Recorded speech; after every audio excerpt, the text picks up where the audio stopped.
Hello, I'm Eagle Gardens one on Instagram, and this is fucking talking shit with Eagle episode 812. Man, it feels good to get back to things as business as Hello, I'm Eagle Gardens. Whoa. Ah, business as usual, and I couldn't think of any better person to do it with than Tanasi, Sacred Three Mushrooms. You know him as a few different handles, I believe. Either way, a super pleasure to hang out tonight. How you doing, my friend? Where can they find you these days? There we go, bro. Thanks for having me. 812, dude. That's a fucking accomplishment right there. Congratulations on that. To find me these days, bro, I am on Instagram, Sacred Three Mushrooms and Tanasi Gardens V2. They took down the first one. Bastards, they're trying to censor us, right? And Rumble. So YouTube's a little bitch, right? They don't want to have Sacred Three mushroom videos. Although you're showing pink oysters and legal mushrooms that you can grow anywhere legally, they still censor me and take my videos and pretty much have taken my Sacred Three channel away from me. So I took all the fucking videos down from there and now it's on Rumble. So we're on Rumble for as long as we can last.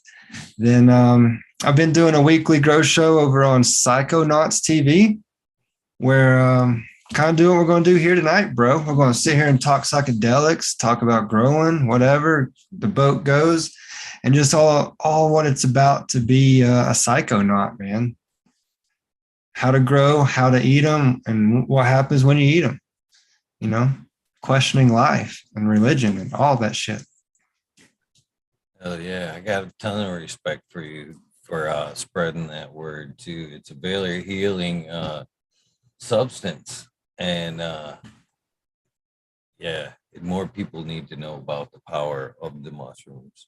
You know, Hell even in yeah. myself these days, uh, I look to the mushroom for multi reasons. To be honest with you, kind of for a grounding. You know what I mean? To kind of keep me focused, to kind of access the Akashic record, or I think, the all knowing network Yes. there for sure. But these days, I'm also uh, looking into the mushrooms for health reasons. So not even like in the psychedelic realm. I'm taking Right. The mushrooms these days to gourmets. help to keep them to keep the mind healthy. You know what I mean? Right. As we get older, man, kind of tend to get a little more forgetful. And even more so these day and age with some of these apps, you know what I mean? That's flip, flip, flip. It's destroying our our ability to focus and shit or even Right. Our recall. attention spans. You can't Yeah. even stay focused on something for 5 seconds because you're just swiping all the time, doing all that. Yeah, you got to break that cycle, right? But I So, mean, I don't know. I guess I sit here and I find myself scrolling too, though. But micro doses. You into micro? You doing micro doses? oh, for sure. For Yeah. sure. So I believe in like, especially the lion's mane, man. With my microdose and lion's mane, I can feel my brain like working better and heal, like just function, focus, how I'm able to like memory, like kind of like retain something. Even simple shit. I feel like on this lion's mane and microdoses, say that I have to memorize this. You know how sometimes you sign into something and it asks for like a 7 or 8 digit code that they text to you or email to you? On that, most of the time I'm like dumb brained. I feel like I'm just grinding my gears. But with that microdose and lion's mane, it like lubes it up, man. And I like, instead of having to write down that 8 digit code, because I can never, I'd have to, honestly, I'd have to go back and look at it like 3 or 4 fucking times before I actually got the code. And it like, with this stuff, it helps with that memory. I feel like I'm able to like read that one time and go there and just punch it in like a normal fucking person. No, no. See, for me, I've had a TBI. I've had a brain injury from an IED explosion in Iraq and PTSD and all that comes with going to war and shit. So these are the things that we'll talk about tonight, that the microdose and the big dose has helped me being a better human and just functioning on a daily level. But I feel like, especially like this, the dabs, doing THC dabs, like good dabs in the mornings, or actually all day long. With that and the psilocybin microdose, bro, my life isn't the same, bro. I'm not angry. I'm not grinding my gears all day. I'm actually positive and innovative. I want to get shit done. I want to do stuff. It's complete opposite as sitting around being depressed and grinding your gears all day, feels like. So I'm glad you're into it and you're doing your micro doses, man, because I feel like there's a door there in itself. If you treat it like a vitamin, treat it like a vitamin. The same way you eat B12 or vitamin C or whatever the hell. So first and foremost, I want to say thank you for your service. You know what I mean? I appreciate what you've done for myself, this country, and I appreciate what you continue to do. You know what I mean? On the next level, it 100% is helping a lot of people discover how to heal themselves, like you are. And shout out to you. I know you're ready to take a dab. You want to take a dab? Yeah, let's do a dab. And speaking of it, I'll tell you why I do what I do is because of Subcool, because of what Subcool did and what he did for me as me being a newbie and nobody, and took me under his wing, kind of like actually gave me conversation and, gave me seeds and shit. And how he taught and projected weed out there.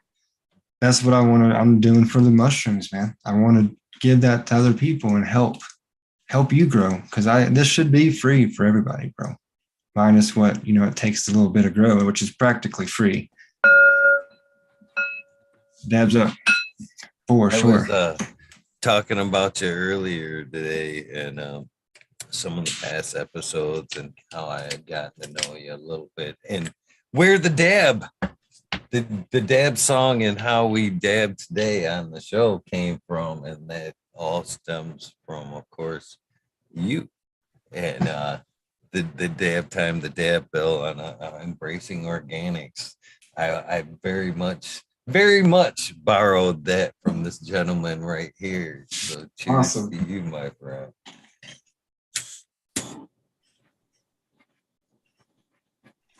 So yeah, you've been putting out the good word in a lot of different ways. Like you did. It started with cannabis, and of course, spreading the good word of organics through embracing organics there, and of course now through the spreading and the teaching of how to properly use and grow mushrooms.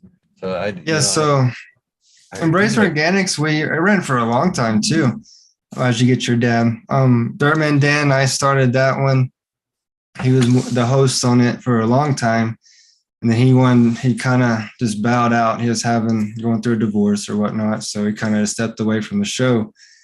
And then I took the reins of it and tried to hold it together, and everybody just kind of went their own ways, which is, it ran for almost 4 years. I think we did that.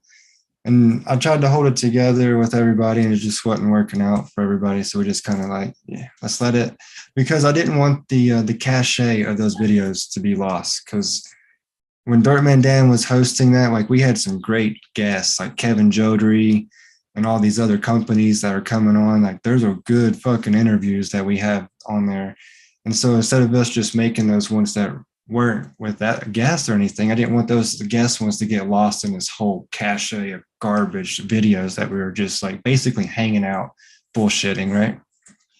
So kind of like just let that go away, because I was the only one kind of holding it together, I felt like, in the end. But so yeah, I'm trying to see what happens for you for that too, my friend. I think you guys do have like probably the record for the longest panel show. Wow. You know what I mean? It isn't easy to keep the wheels on something like that. It really isn't. And even so, I don't know if you know this, but I guess I'm telling you now. Guess I'm telling you now, bro. embracing organics to me was a huge staple in the grow community, in the YouTube community.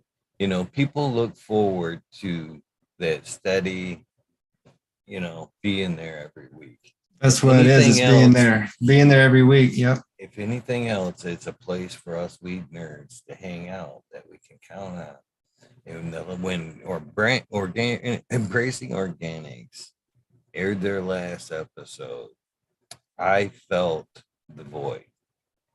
Felt the void, my friend. I've been And feeling it for a while.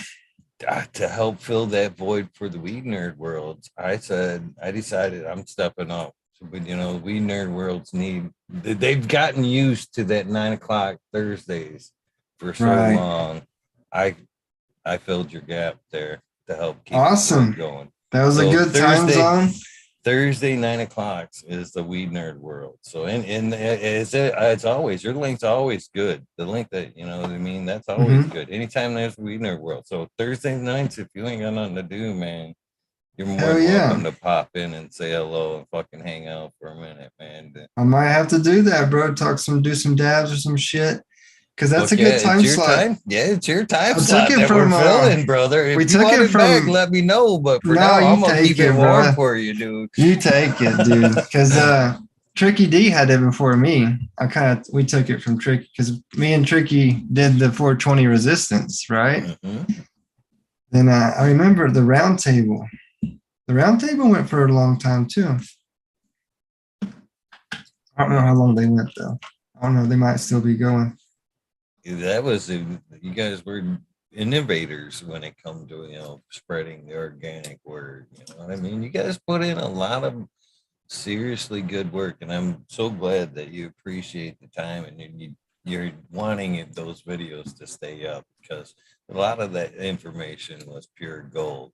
You know what I mean? And if you guys aren't checking out some of them videos that are still there, you should go back and watch a lot. Yeah, you go back, you can find some of the guests that someone enjoys somebody that we had on. And some of those conversations are super because you got a panel of like 5 to 7 people who range from Ross to Jeff to Dirtman Dan and me, low people, and there's a wide broad of questions that would get asked, so it's pretty cool. I kind of like watched a little bit of my episode with you guys today because I was like trying to find my video with you, and it brought up embracing organics with me on there, and I'm like, oh, that's kind of funny.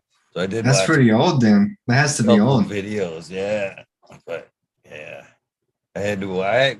When I have somebody like yourself on that's doing an update, I try to go back and watch the last episode so I can figure out where we were in our lives at that point and shit.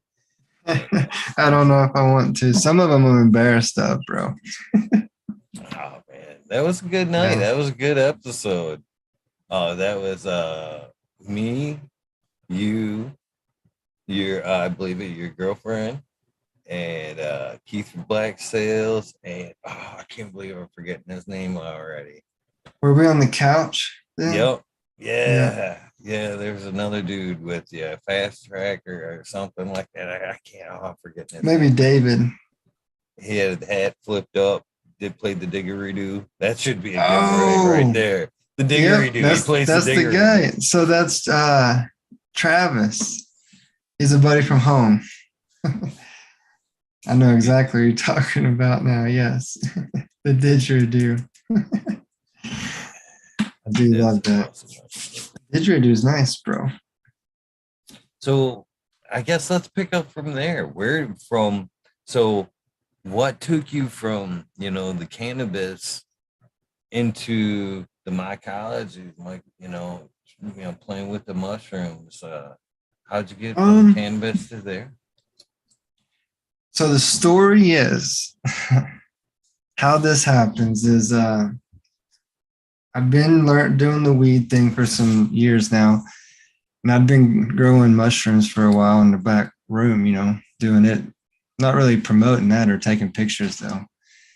Then when you like we do as weed nerds, you like sit at the house all fucking day and grow weed. You spend a lot of time alone. And when I was growing these mushrooms, I would take these big doses, bro, like taking 10 to 15 grams, 15's the most.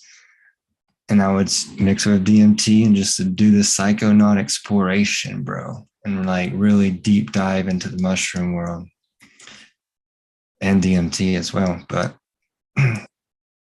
I found the therapy in that,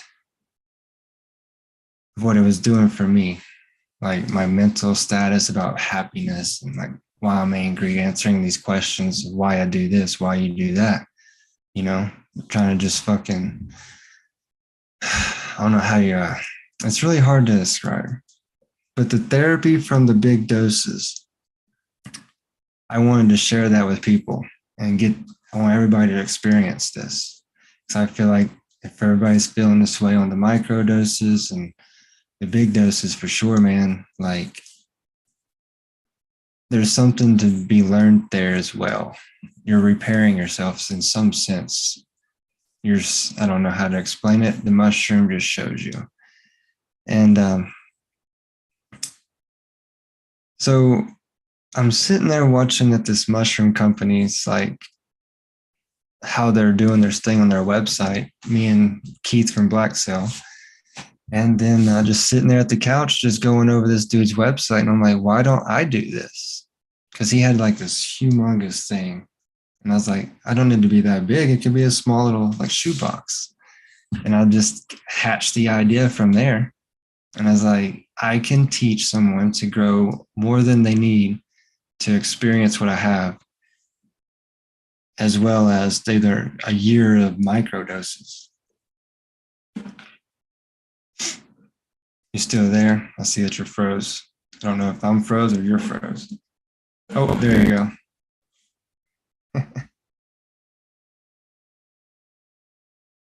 I don't hear you.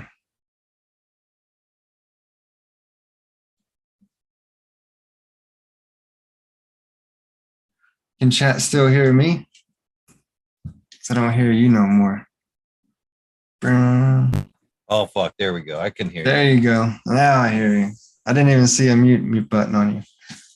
Sorry. But so for me doing the therapy that I've done with the mushrooms and how it helped me, and I wanted to just give that to other people. You buy a kit for $97. Get you a syringe, you shoot it up, and boom, grow you some mushrooms, and then take you a big dose, or you can break that mushroom down and do years long of micro doses. I've got the shoebox size kit design.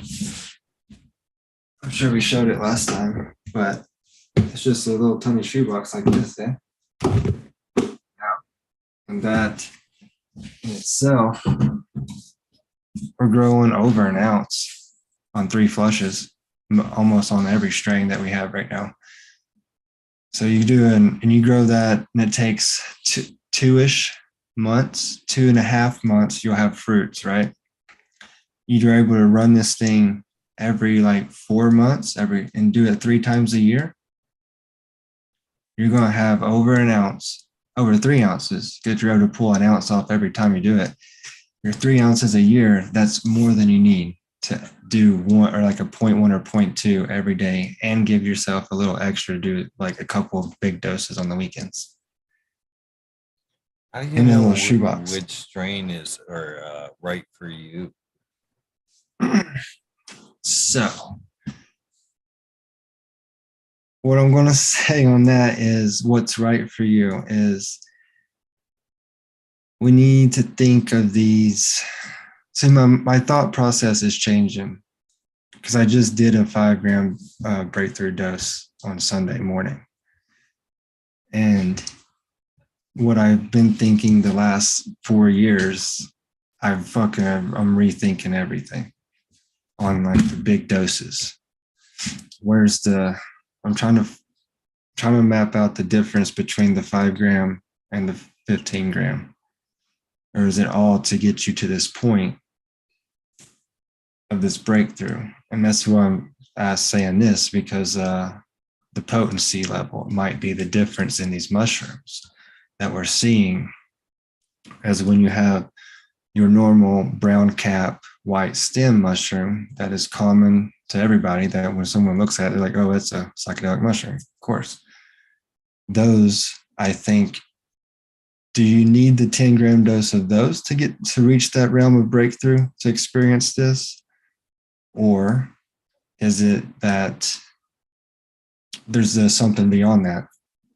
Because when you eat like a penis envy, or another one that's been bred that's super, like a short white penis envy times something albino. There's so many people breeding things now with these. When you deal with that, and you're basically going off of the blue bruising. You got a mushroom that's small and super blue and bruised. That's pretty powerful, potent mushroom compared to like your white stem, brown cap, golden teacher. So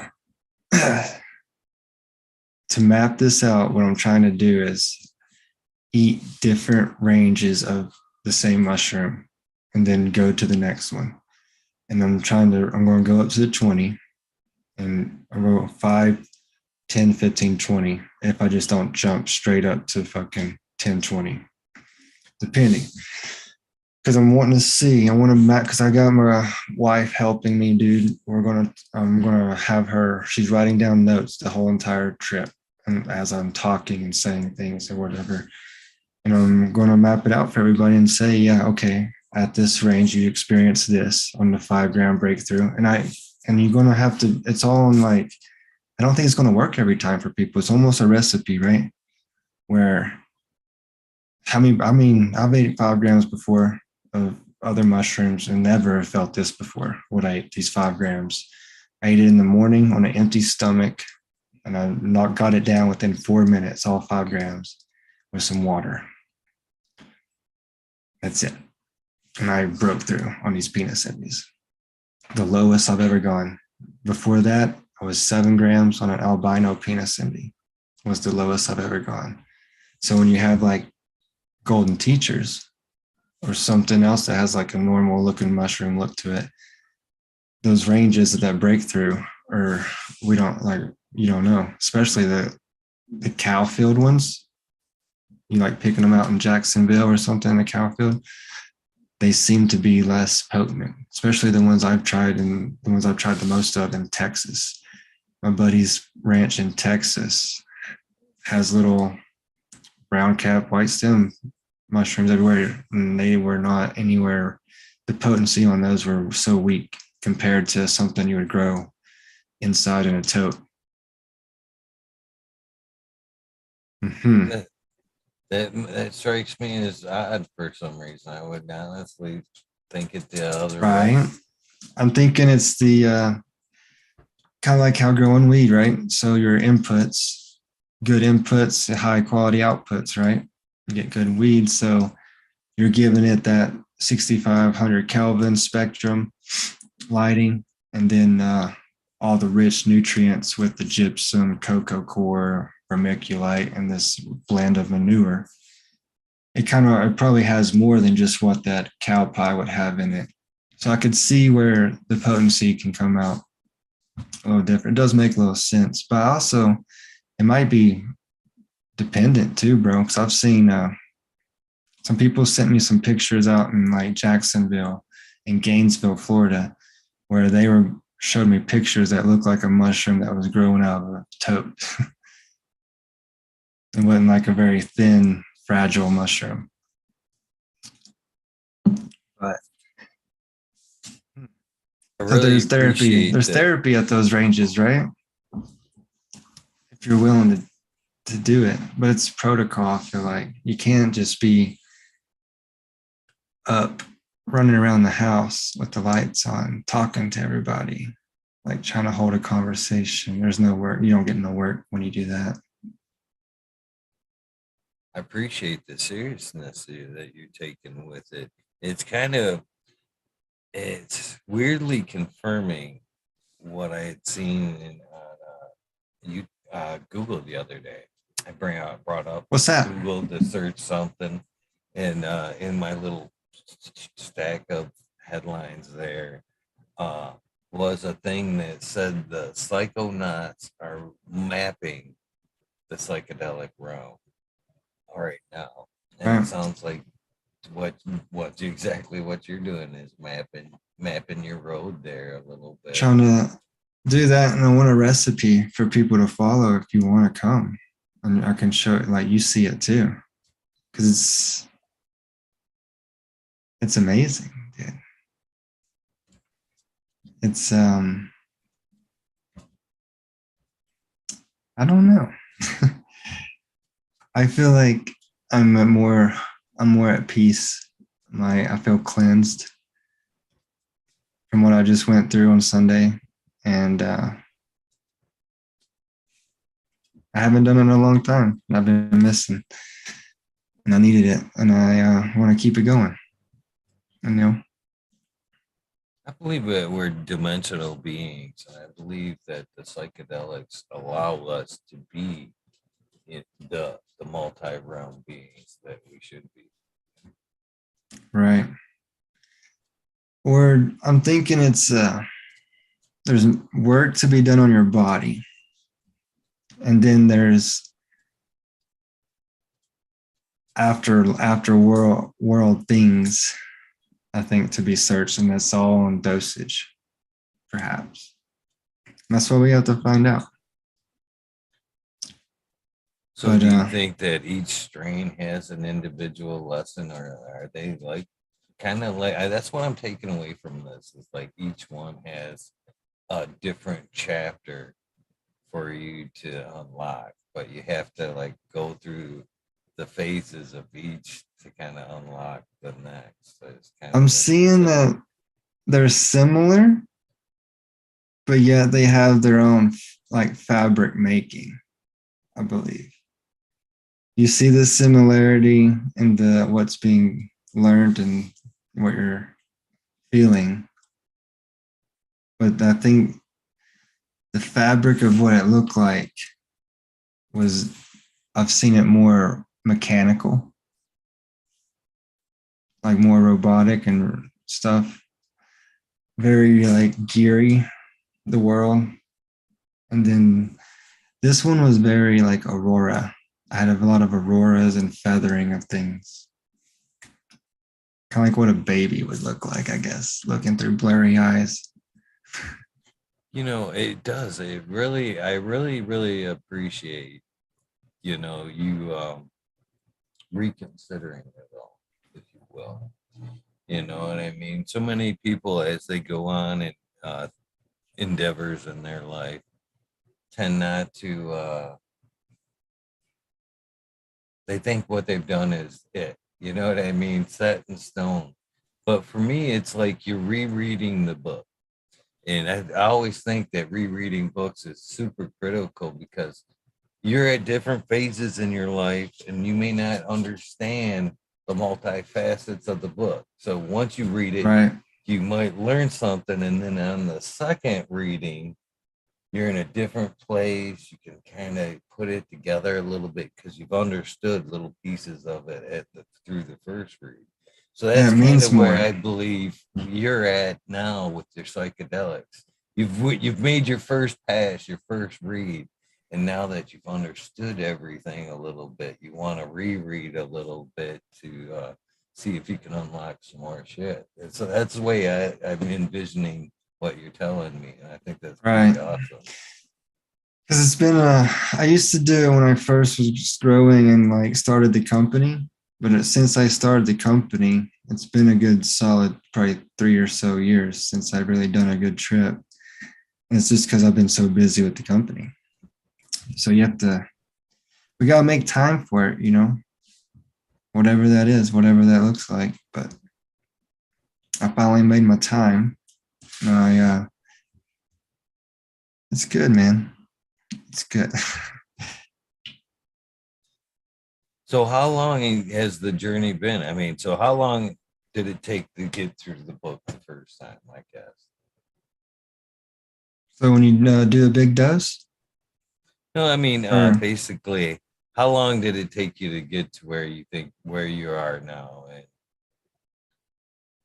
the hmm, way you feel about mushrooms?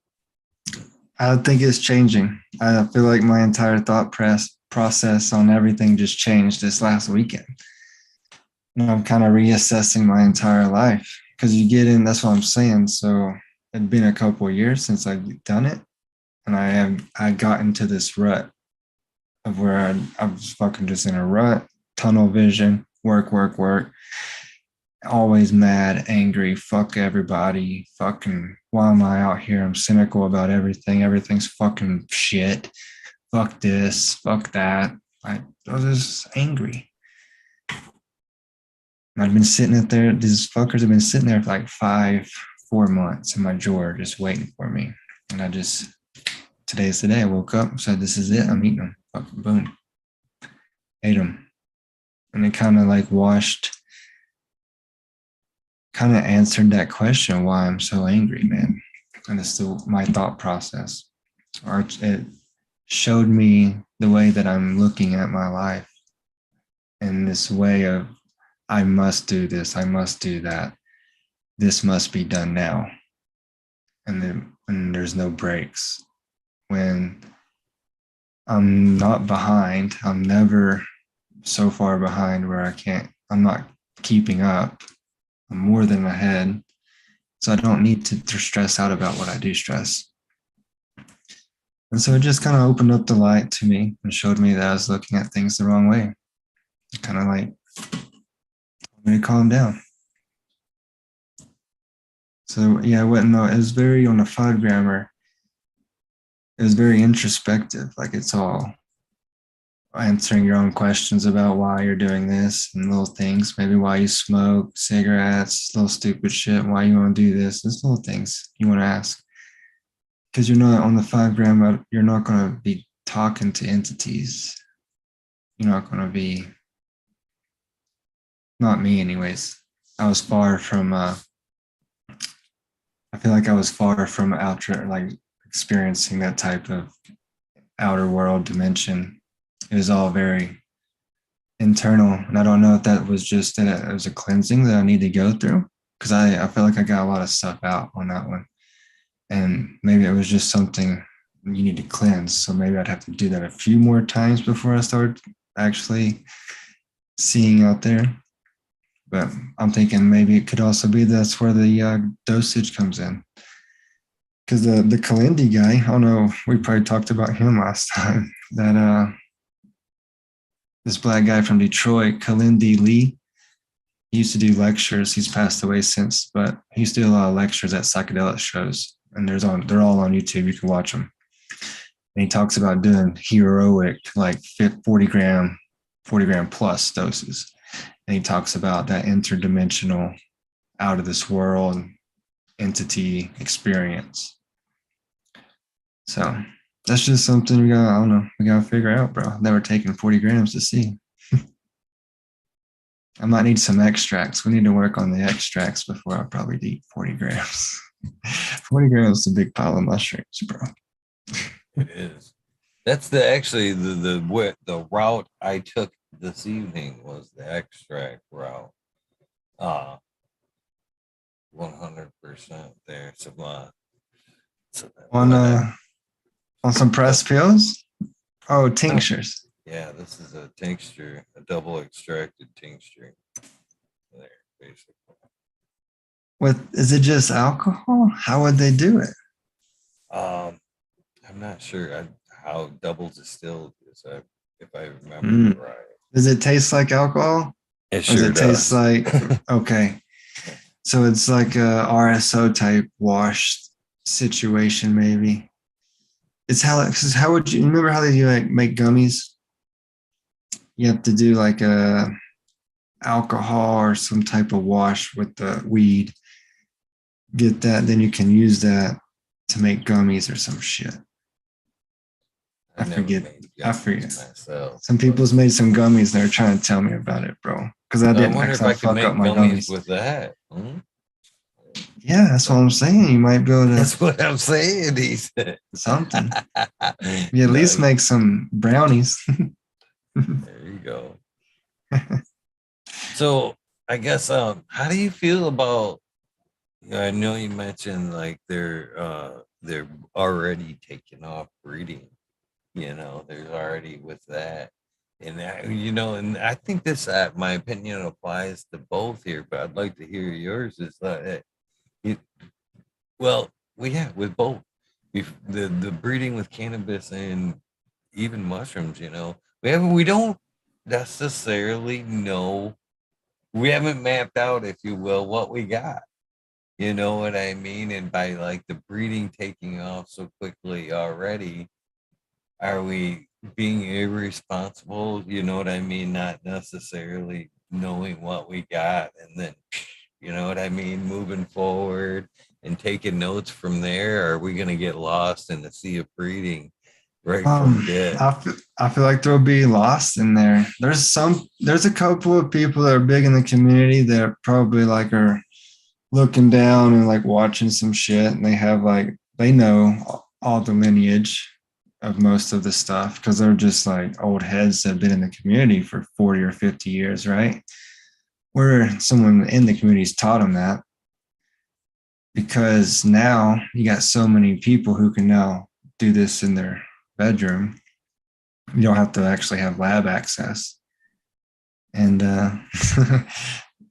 they aren't really keeping track, dude. With most people, like they're just, and I guess if they're breeding, they might start keeping track. But the first initial two that they started with, most of them don't know where it came from without looking it up. I feel like everybody's just in a race to create their own, maybe. So I guess what are so like when you were breeding cannabis, we're looking at, a bunch of things, the plant structure, bud structure, terp profile, and stuff like that. So if we were considering like breeding mushrooms, are we just talking strictly effects, or, what would make, I mean, what considerations are being made when That's creating a new strain?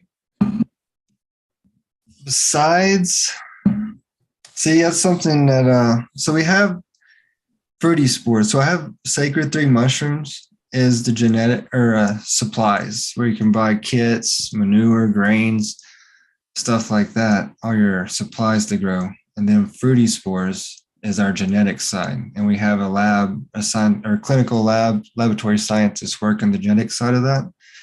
She's just now getting into the breeding. You can check her out on Instagram as Lady Hyphy. She's just now going to start breeding to kind of explore this, right? Because what are people breeding for? Because they're not talking about it like how I feel like the weed was. Or I don't know, man, because I guess it's going to be the same with the weed. People are doing it for structure, size, flushing, the biggest flush, and then potency, I would assume. But Explain the flushing process out with me, because I guess I don't understand that. I've heard people talk about it a couple of times. This is the first flush, this is the second flush. What exactly are we talking about when we talk about flushing? flushing is when so flushing is when the mushrooms are they all pop. So they go through when you put it into the light, they'll go through pinning, and then you'll see like little pinball heads, little dots, little pinball heads start. Then that mushroom grows out and everything kind of grows equally ish, unless you have a spore syringe. Spore syringe can be sporadic, but isolations are pretty much everything flushes together, which is they all sprout, right? And then they're done, and then you harvest. You harvested your first flush. And then you can do that. I've ran some of these personal fable kits, man, 7, 8 times before you want to call it quits. Normally, you want to do it 3 times is the go-to. And the biggest flush is normally the first. And then from there, you get fewer mushrooms, but bigger mushrooms. So when you're doing like 5 to 7, 8 flushes, you might not be getting but like 2 or 3 mushrooms in those flushes, but they'll be you know, 2 or 3 gram mushrooms. They'll be big mushrooms. So that's the flush. It all comes down to genetics, man. Genetics, bro. Most of the So, time people have failures is because it's the syringe. Not your grains, not anything else. It's your genetics most of the time. so when it comes to like, this is funny, I guess, kind of funny question, but when it comes to mushrooms, is it easier to sell that bigger mushroom like that? And I mean, is it just kind of like weed? They're like, oh, that big bud, I want that one. You know what I mean? Is it like that, or does fucking size matter when it comes I to haven't is I that big haven't one as good seen as the smaller first one? I haven't seen I'm sure people do get off on that, but it seemed like so I can do this because we had some for sale at the last event we went to, and there were some big ones out there, small ones, and it appeared from going off of that data, it wasn't the big ones that everybody was like, oh, what's this? It all was going off of the names of the strains. So people have heard of names of strains and they're, oh, I've heard of this. And they like, oh, that's what sold it instead of it being, oh, that's a 7 gram mushroom in this package, in this ounce. Wicked, So right? the hype game's already kind of in the mushroom thing, I guess. Already, people. I tried It's some this on weekend. Like it was a Hawaiian. First time that these guys had ever grown it. I don't even know if they created it, the but Pez Hawaiian. It's probably the Pez Hawaiian. it was pretty good. It hit quick, man. That motherfucker hit quick, and Yeah. it was pretty good. It was pretty good. I think I tossed. So, how do you feel about mixing mushrooms? Because that's something else I didn't shy away from this weekend. I bumped into another friend of mine, and he had a nice blue one in his hand. He snapped it in half, ate half. He said, "You want the other half?" I'm like, "Yep." And so, how do you feel? I guess about the two things. I mean, yeah, that's down. You can mix them for sure on the party doses and stuff. Um, I think it's just a threshold. I don't know what the trick is either, though, because I feel like a lot of people eat a lot of mushrooms all the time and they don't like go comatose and like have this breakthrough experience. I don't know. So when you mix mushrooms, I mean, are we looking for the dosage? Is what but not everybody wants to break through. I understand there's like a party dose, right? So then everybody just eat some of this one, eat some of that one. Um, for me, mushrooms, I can't part. I'm not social on mushrooms.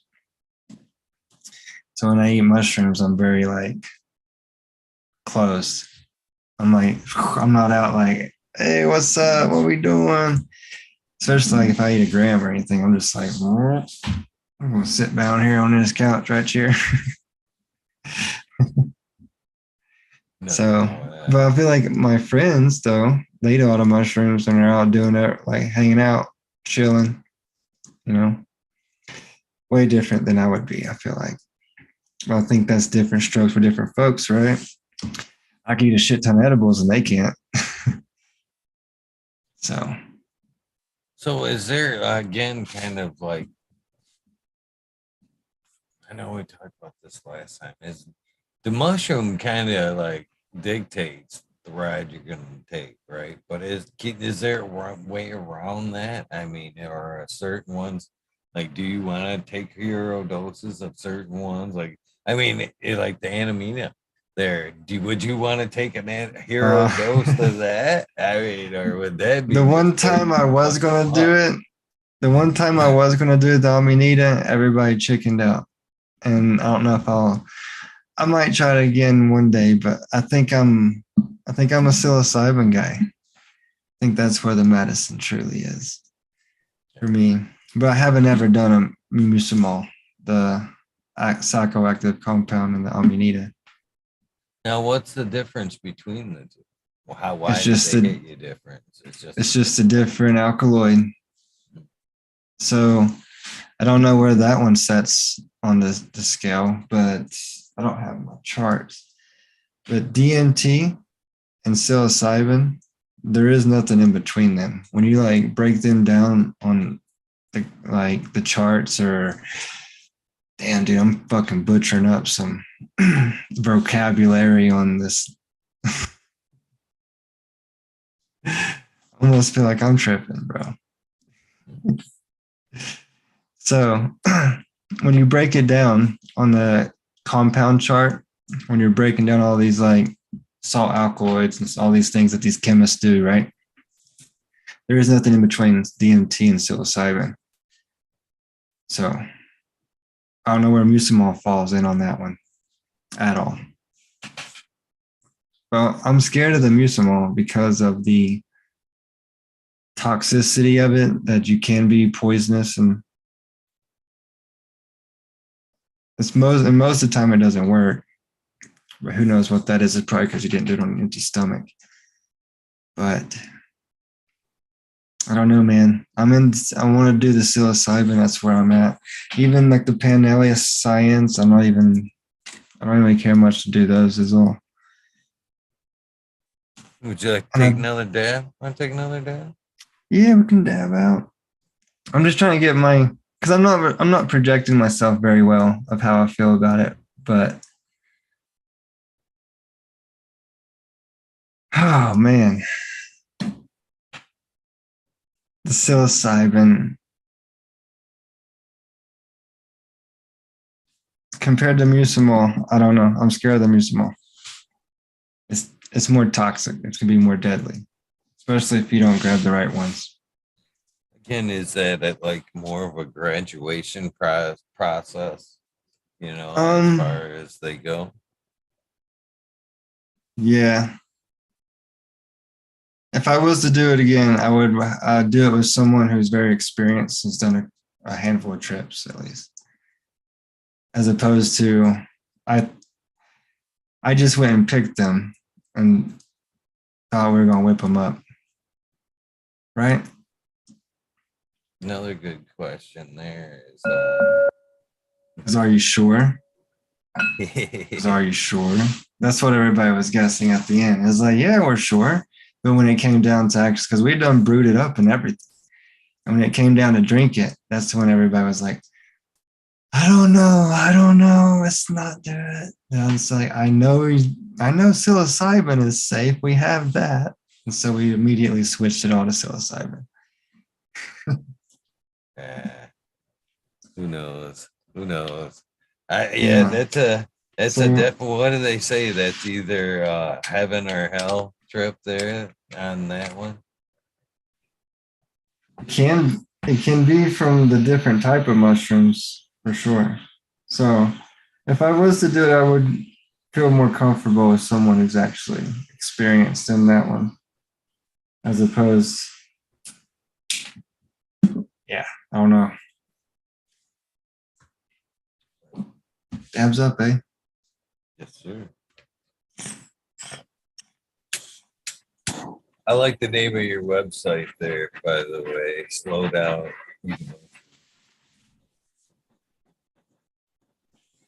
Oh yeah. So we just got some t-shirts. I just got t-shirts put up on the website. So the little motto is slow down, eat a mushroom. Because we all kind of need to, we're all moving so fast, man. All day doing this. Slow down, man. And the mushroom kind of like get you to slow down a little bit. Maybe just for a second. So I heard you mention empty stomach there. So what is it the better way? Is it to eat first, or is it, I don't know, empty stomach best? If you're ever going to try a breakthrough dose, you have to do it on empty stomach, bro. Why is I've gone, what did I eat that night? Shit. So the night before, we had hibachi. So the night before, I had rice and steak and chicken. And I ate that by 12, over 12 hours before.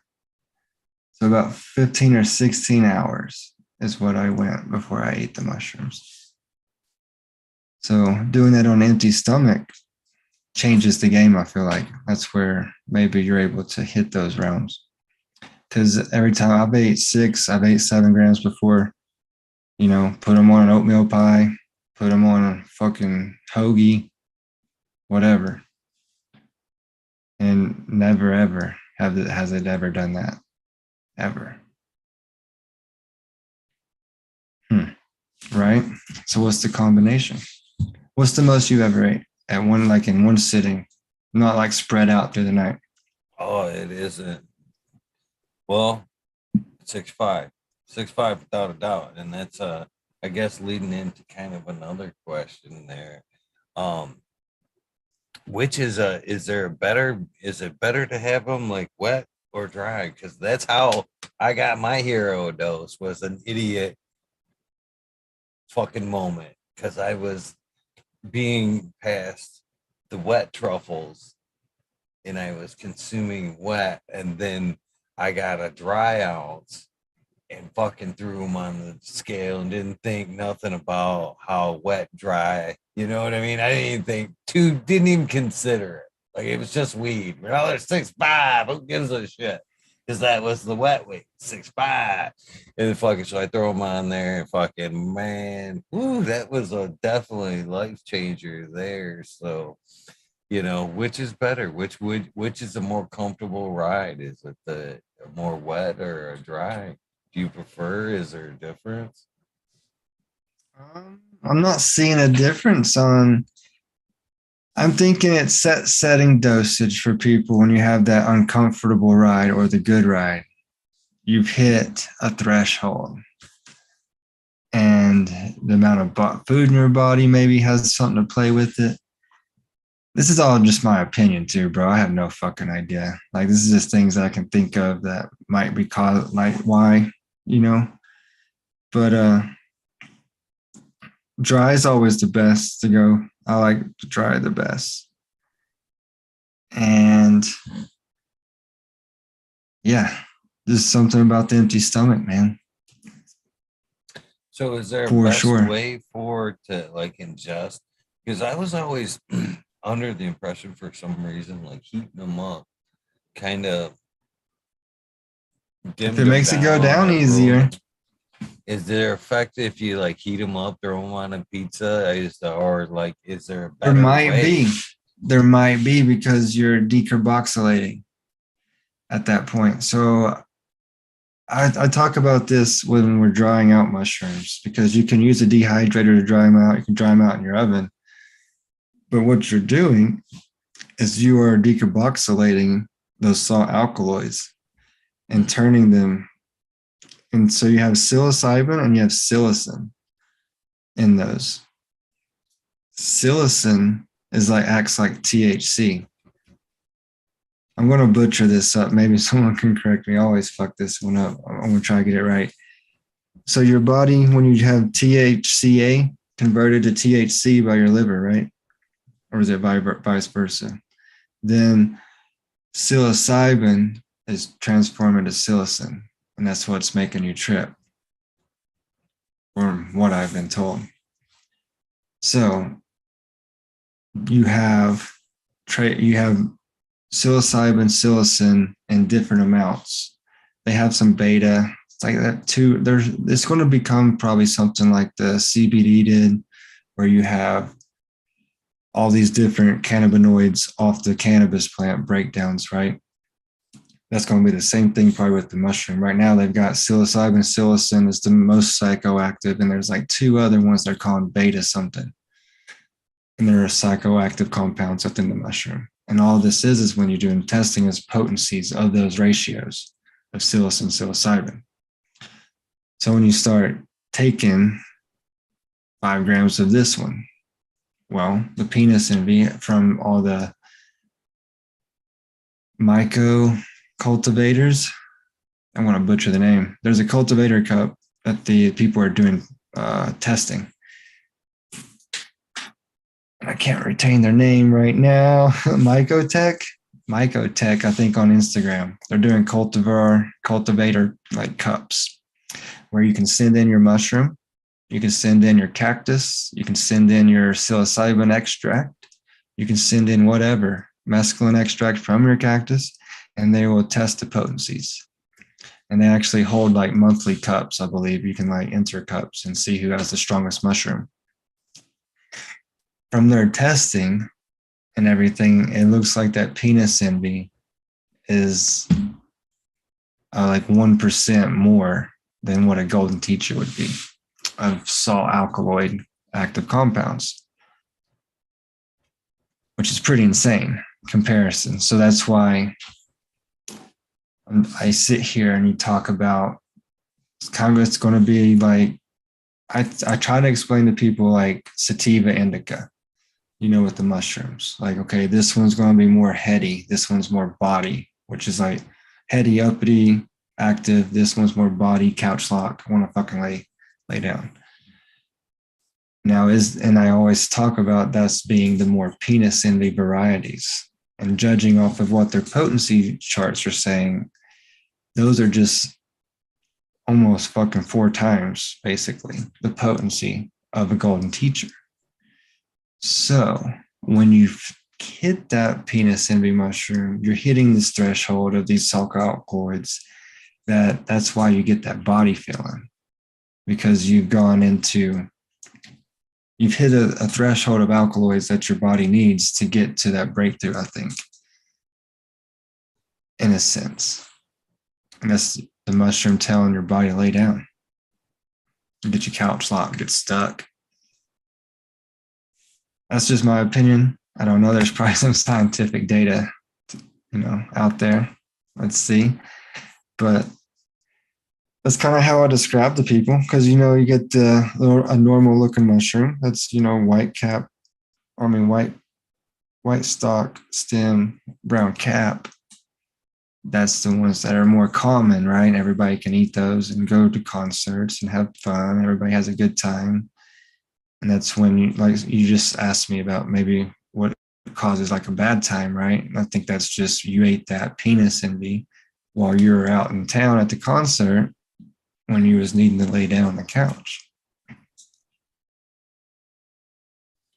So it's kind of interesting you mentioned that, because I've some of my best experience with mushrooms or even psychedelics, but moreover with mushrooms, I think is the best, is the mushroom sleep there, where I've taken them, I've fed into that tired period there where you got to overcome the yawns before you can really give into that and fall asleep and lull and kind of peak in dreamland. Man, I've had some good experiences with some psychedelic sleeps. I don't know how else to say it, but how do What's you feel? your more common looking mushroom, like a brown cap, white stem? No, I mean, is that have you ever done that yourself? Like a psychedelic nap? I mean, what is just kicking back on the couch? Is it a dark room? I mean, what's the best start there? The set setting. Yeah, good set. So, um, I like I like it doing it at night or during the morning. I'm gonna say I like the morning better from this last one, because you wake up in the morning, you've kind of been fasting all night, right? Kind of just chill out for a couple hours in the morning and eat them. And it seemed I like that with I was able to see more of I kept a blanket or a towel around my head so that I could like stay inside without the lights, but I could also open the lights to get to the bathroom, and everything looked really fucking cool. And the auroras that was coming was amazing. But I knew I wouldn't like be up walking around and stuff, so I knew to lay down in my bed, and I get very cold. So maybe that's indicator that you're about to break through, is that you get super cold. I'm covered up in a blanket. boom, fucking teeth chattering cold. And that happens within 20 minutes, 30 minutes of ingestion. And I just lay in that bed and just write it out. Lay in the bed the whole time. I made sure that I had a little bit of music playing.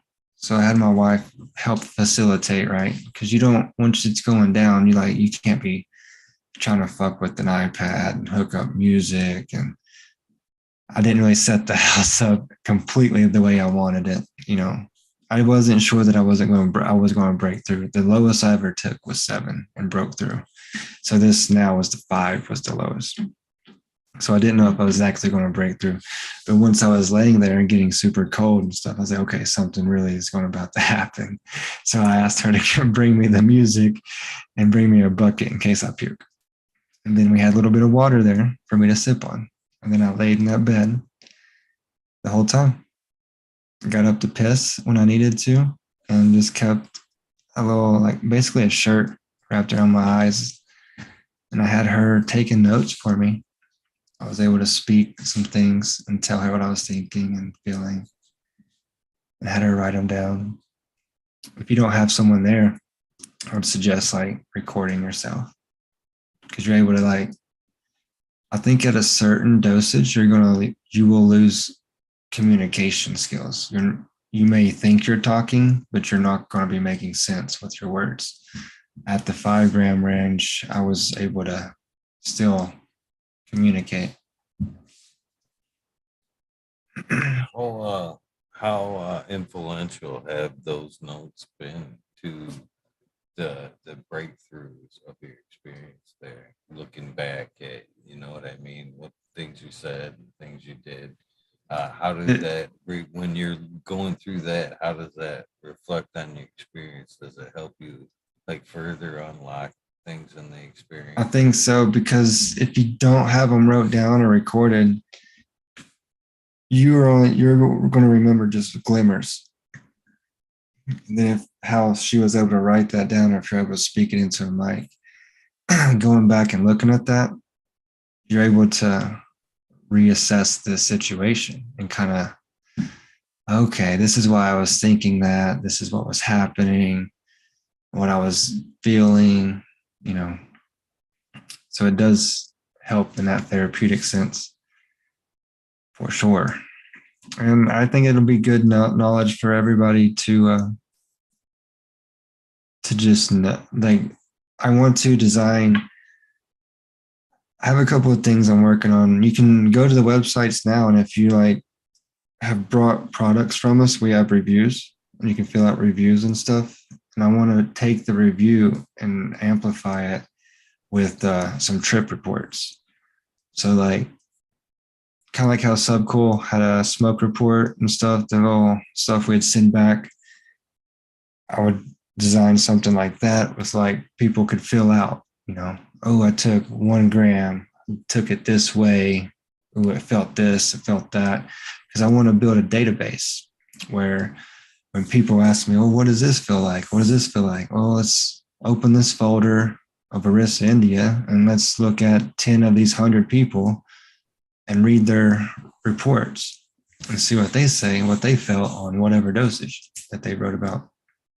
And then, kind of design that. And that's kind of where this paper might come into. So I want to have a basic trip report. And then there might be this breakthrough report, kind of tell your story, what happened, what'd you experience, and maybe get some feedback about people's experiences, bro. Data log it. That'd be sweet. That would be pretty fucking awesome right there. That's the kind of research that needs to be done. It's got to start somewhere, and it might as well start with people like yourself. Because who else? I mean, who do I really need to go to 8 years of college and have a master's or a PhD to do this? No, I don't think I have to, bro. I don't. I feel like this is groundbreaking shit that I don't feel like school has anything to do with. Well, they're not teaching it. You know what I mean? So yeah. Yeah. But so we have an event coming up, the Psychedelic Science 2023 out here in Denver at the convention center, the 19th to the 23rd, that week of June, coming up very soon. And we have a booth there, man. It's going to be amazing. And all these people from masters, PhDs, doctors, all these clinic people that are involved in this community of this everything coming online, basically, right? And that's going to be an eye opener for me because I don't know how the laws are going to play out for everybody. If you're going to be able to just actually go to a dispensary, because what I've understood from the laws, the way that they wrote them, if you want to do mushrooms, you're going to have to go to a facility and pay thousands of dollars for a clinic to give you what I just described. I did by myself, or not by myself, but alone with me and my wife, right? And that's bonkers, but I see it stepping towards that. And this is why I have my company, so that we can do what we do and keep people home growers, right? And grow your own medicine, DGC shit all day. And because if these facilities do what they do and they were fucking charging people $4,000 to come do a session with them and talk to a psychiatrist, yeah, some people probably, yeah, that's what you need, because some people need that. Oh, listen to your doctor, take these pills. They need that direction, right? That authority. But then some people like us, bro, we probably don't need to pay that. You can do it in your fucking bedroom. You just gotta know how to grow them. So, at many points and part of my cannabis dream, or bucket list, let's say, is kind of always been using cannabis as a rehab type thing, where, you ease people through, because cannabis isn't just about rehabilitation from drugs, but it's also can help you through rehabilitation of life, through the cultivation process. 100%, man, you definitely rediscover yourself. And as you're kind of digging into learning more about the plant, unfortunately, like it or not, you start relating yourself to what's kind of going on, and you learn a Yeah. little bit more about yourself.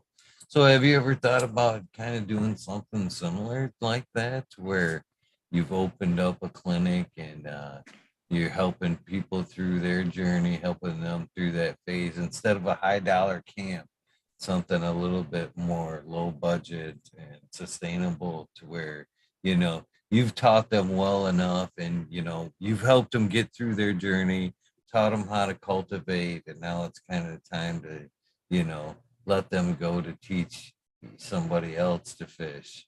You know what I Yeah. mean? I Have you have ever thought thought about about? this.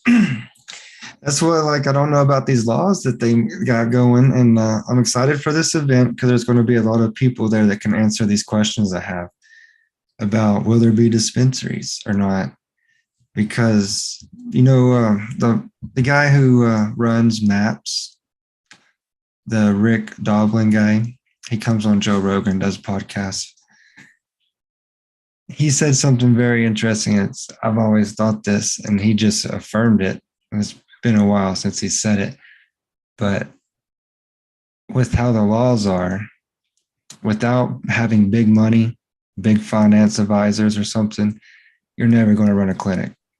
You don't have the doctors. There's other people who got bigger money. Your license, you'll never get that license, most likely. So he was very he said he was very interested in how the churches are going to play out in that sense, because the churches are going to get around those loopholes with their sacrament laws, you know, with freedom of religion and all that. Your sacrament is mushrooms. You get around distribution laws or whatever they've got set up that makes you go through these clinics if there's not dispensaries. Who knows? They just released a whole bunch of dockets about the laws and stuff. And they're kind of vague, and I think they're going to build on them and build on them. But kind of like they did the weed, starts off as one thing, it's kind of wide open, and then it gets narrowed down to 12 plants. Do you think cannabis has helped ease the opening or made it a little bit easier for consideration for like psilocybin research and stuff like that? You know, people. And do you Oh think yeah, cannabis has opened, help open minds towards, more things natural? that was the opener across the nation, bro. There's just a few states who like black market money running through them, I guess. I don't know. But that's the way it went with the weed, right? Yeah. So how are things legally around you right now? I know here in Michigan the doors are slowly opening. We've got a couple of cities that are brave enough to say, "Hey, yeah, you're welcome to grow and research here," but it's not on the state level.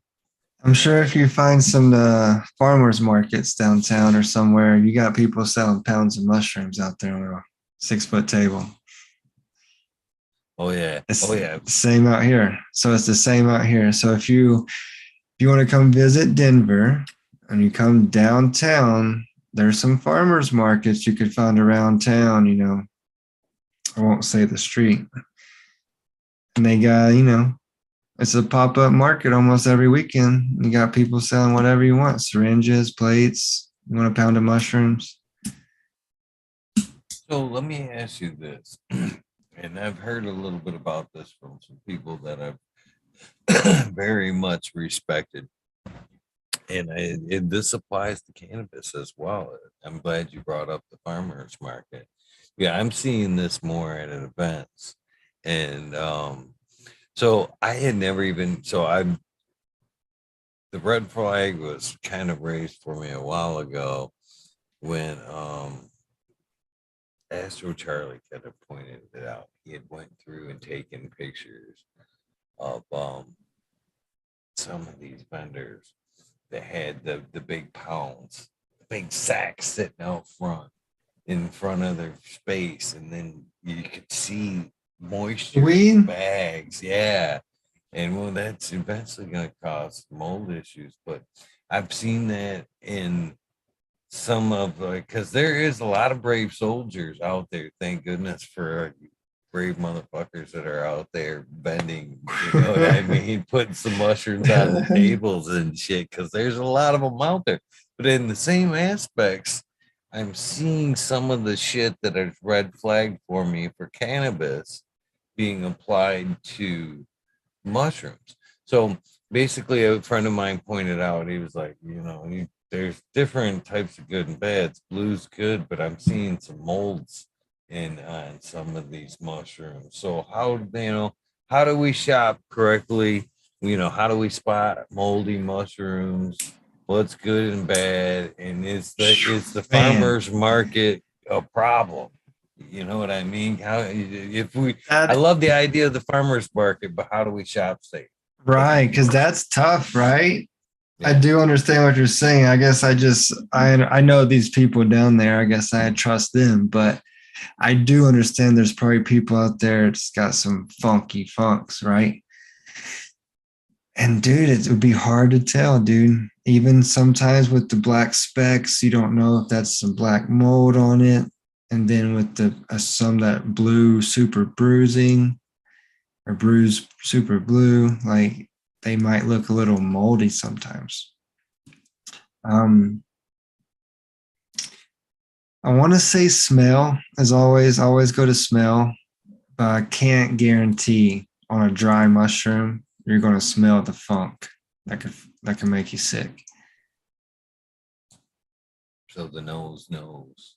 Yeah, most on everything else when you're inoculating your grains, pouring your grains out with your manure, and then harvesting your mushrooms. Everything can a good sniff, and it smells sweet and smells good, mouth-watering, and not repulsive and sour like a gym sock or musky.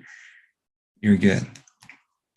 So I'm going to say it's the same thing with but a bag of dried mushrooms doesn't smell too good either, though. I don't know if you're going to smell any funky mold or some shit when someone puts some shit in there half wet. The best thing is for you to fucking get a kit or get your own little pressure cooker. And then you can do all this and grow your own. Super easy. It's way easier than people think. Everybody thinks you got to be super sterile, super sterile. I've got 3 videos on Rumble, and I've got QR codes to link trees to get you 1, 2, 3 growing mushrooms. Super easy. And I'm doing it just what everybody else has. I'm not doing anything special with like fancy equipment. I'm doing it in my kitchen in the biggest area I have where my puppies run in and out of a doggy door right below it, so that anybody else could do this right there in their kitchen too. I make the totes right there. I'm colonizing the totes in a closet that don't even have a door on it. I'm just wrapping blankets and sheets around them in the closet, and then fruiting them on a wire shelf in the corner with the window light.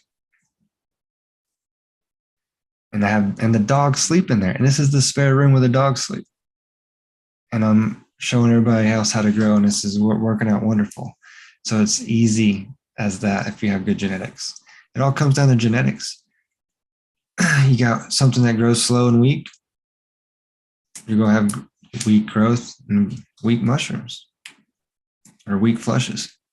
So is there like a starter level? There's some harder to grow than others. What is like something that, what is a starter?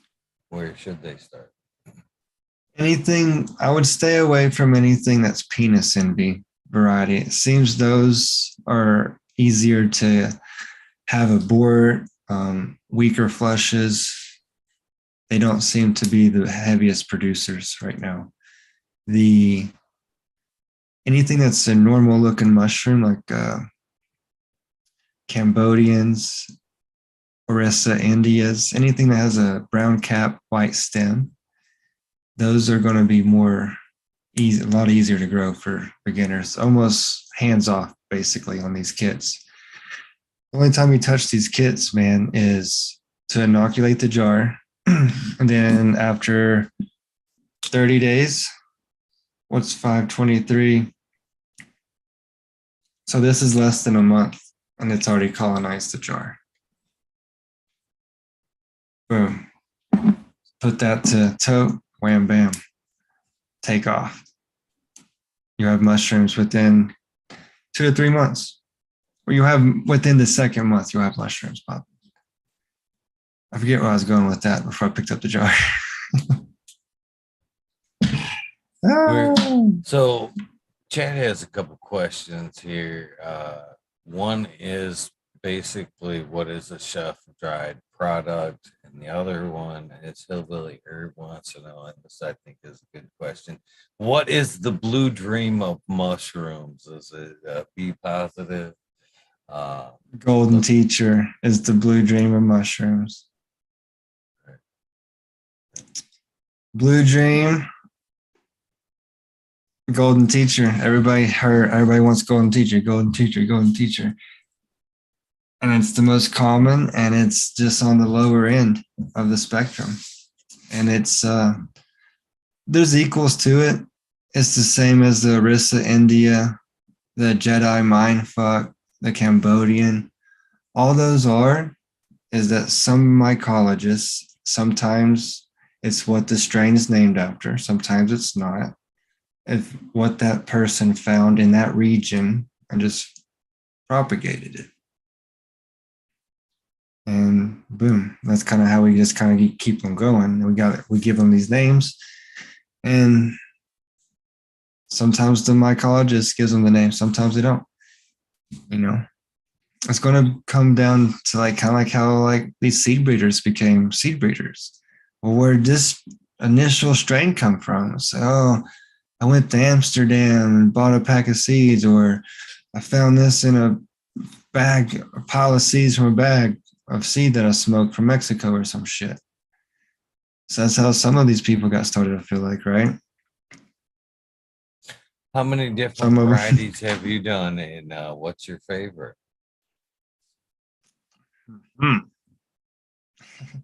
How many have I ate?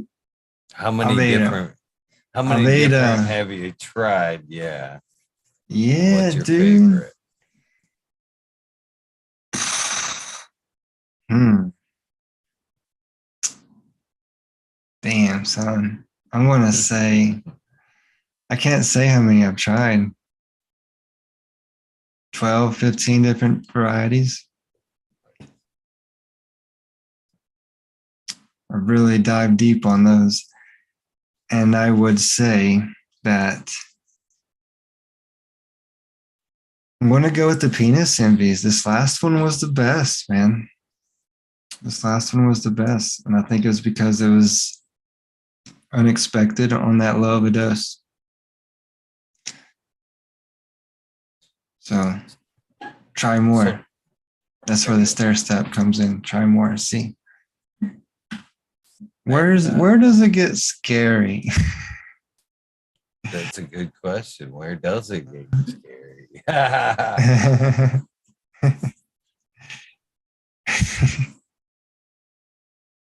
What is the scary dose? I mean, have you ever been in like have you ever had a bad one? Yeah. So when I was like 15 or 16, I probably only ate like 4 grams, 3.5, 4 grams. But I didn't understand the number one rule is that you cannot die. You can eat your body weight in mushrooms. You will not die. And I didn't know that as a small child. And so when I ate those, I thought I was going to die. And I laid there for 3 hours or whatever, thinking I was going to die. And I was like in my room. My parents were sleeping. I'd ate them as they'd gone to bed. So I was up all night tripping. And it was a bad one. But it was only bad because I didn't understand what I was doing and didn't know that I couldn't die. You know? Wicked. So So you just remember you can't die, man. You'll be okay. I think maybe that's how some people have bad trips, right? They think they're gonna die. well, that's funny. So a bad trip there. I guess I'm trying to figure out how to best to phrase this. So I've never had a bad trip on acid. I've only had a bad trip on mushrooms. I've ate 5 times as much acid as mushrooms. What about the shelf drive product there? What is the shelf drive product? So when you got your mushrooms dry, if you're going to eat them within 3 months, they're fine. Keep them in a fucking baggie. Throw them in your fucking sock drawer. You're fine. Treat it like your weed. Treat it like your weed. If you want to store it for, longer than 3 months or whatever, and actually not keep them from crushing each other, put them in a jar. Put it all in a jar because they're all dry. This can sit out and they'll be fine for 4, 6 months, whatever. But if you want to keep them 6 months to a year, I want to say you need to vacuum seal them or put them in a jar and put them in the freezer. Do they lose potency in time? I do believe it's going back to the oxidization, right? Or the decarboxylation. And it's breaking down the salt alkaloids. And so I feel like if you just left them in this bag open for 2 months, 3 months over here, they're definitely going to lose potency, in my opinion. It's good to know. Because those compounds have basically broke down. Excuse me. So basically, I guess another good point of that being is it's probably better to like grow in kits than to go buy a box of mushrooms. You know what I mean? And store them and just eat them throughout your year or whatever. It sounds like it's better to have like a harvest here and there to It's keep way a cheaper. consistent. So I guess that's another thing too. Is it better to uh is there a difference in flush one to flush two? How is the consistency of your own product, I guess? The Right. consistency of the potency of the mushroom is the same, but what you're seeing different in the 1 and 2 can switch. 1 can be the heavier flush and 2 be close behind, or 1 could be the lighter flush and 2 be a bigger flush. But your third flush on most of the time is going to be your lowest flush. And then from there, it gets lower each time. So 1 and 2 can either be bigger than each other or pretty much the same. Then the third flush could be a little lower. Then from there, it gets lower and lower and starts. But you have bigger mushrooms, but less mushrooms. Do So they equal out though? What you know what I mean? nah, they won't. I mean, you might start on the lighter flushes. You might get like 3 or 4 grams. That's it. But you on your first flushes on good mushrooms, I have good data points. I haven't weighed them out yet. They're still drying on the second flush, but I'm looking like I bet you I got equal about 15 gram-ish on both pulls. So that's 2 flushes. I'm expecting about 30 grams already, and it can still pop off more. Is it possible to like cannabis to kind of set yourself up with in it like even in the same area you have set aside to like get you a perpetual going? Yeah. Yep. So I have get a couple of totes going. You can cycle them. Man, you would have mushrooms popping all the time on like, let's say this. I've got 4 personal fables going. So there's 2 sizes I can offer. The personal fable, it's just a shoebox. And then there's a 32 quart tote, which is double this. It's a tote that's 2 of these basically. I got 6 of those 32s going. And I've got about 4 or 5 personal fables going. I was able to give out over a pound of mushrooms at the DGC Cup. Just free gifts. Not think nothing about it. That's how many mushrooms could come off of just one little 3-foot by 2-foot wire shelf could produce you. So the mass, when it comes to growing weed and mushrooms, bro, I'm talking like 2% of the cost. And you can get the same amount of weight. No, I'm asking this question more because of not necessarily see how much production you can have, but a possible variety. So can you have like I see the totes you have there, and you know what I mean? So could you actually take a closet, you know what I mean, and have shelf be this this week's harvest, next week's harvest? But could you take that same closet and have different genetics? You know what I mean? Could you have Yeah, that's because that's kind of what we're doing. That's why we have so many totes, because we can see the perpetual cycle on just that. These are literally a handful of totes, bro. It's nothing compared to what you see. Motherfuckers got totes floor to ceiling, like blowing the whole room out, which is what you could do, right? I'm literally just using a handful of totes that and I have different varieties running through them so I can see what they produce, right? And see what they do. And also, I want to do these reports, I want to eat them. And okay, well, if you need to eat at least this many of this on an empty stomach for me to get that point. Whatever.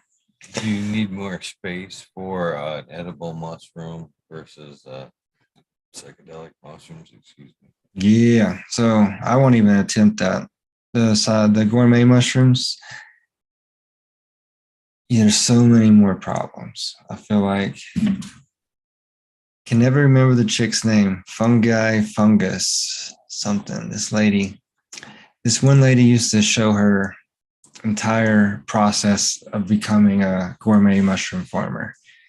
And how I described what we just do, like everything's colonized in the totes, in the shelf, on this, in the closet. Everything's contained in that tote. When you go to the gourmet stuff, you kind of put these blocks in a tent that's humidified and temperature controlled and whatnot. And you can do big walk-in tents, like grow tents like we do, and have a bunch of wire shelves in there and make it successful. And I see people do it, but it's a lot to handle for me because I saw the mistakes that they made and the complications. And I'm not really into growing because I don't take a lot of those. I do take the lion's mane and turkey tail.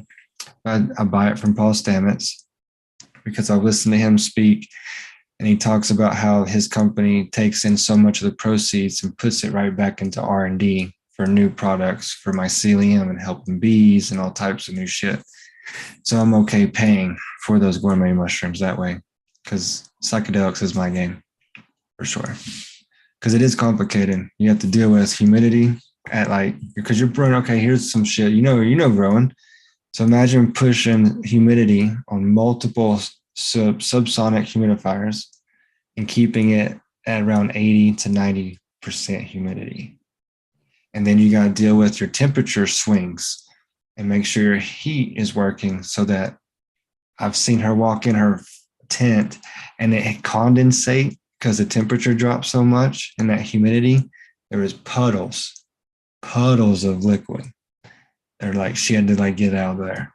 And then another downside besides the humidity with the puddles, that was the only one besides this one, was the spores. When you're growing in the tent on a small scale like that, oyster mushrooms and stuff like that throw out big spores, and you'll have globs collect of spores in the corner. And if you breathe that in, you'll get a thing called spore lung. And I don't know what the treatment is for that or whatever, but it fucks you up right here. I don't think there is a treatment for that, isn't it? Isn't that kind of like, as far as that's like a black lung, right? It gets in your lung and just starts growing, right? I think so. Yeah, it might not be a pretty situation. I heard that could happen if you're especially in your tent grow like us with weed, and you got a bunch of spores of different type of mushrooms in there, gourmet, and you're in there breathing, you don't know. That's going to be one of your first lessons. Yeah, I actually heard of somebody there's always somebody that tries to take something too far, right? in this case, it was, again, this is sourced from something I read a while back ago on Google, and that was somebody that had injected mushrooms at some point and got. I saw that. That's just crazy. It just took off in their blood system, just provided the right, I don't know. Yeah, it was pretty crazy. But yeah, it was deadly for him in that type of application.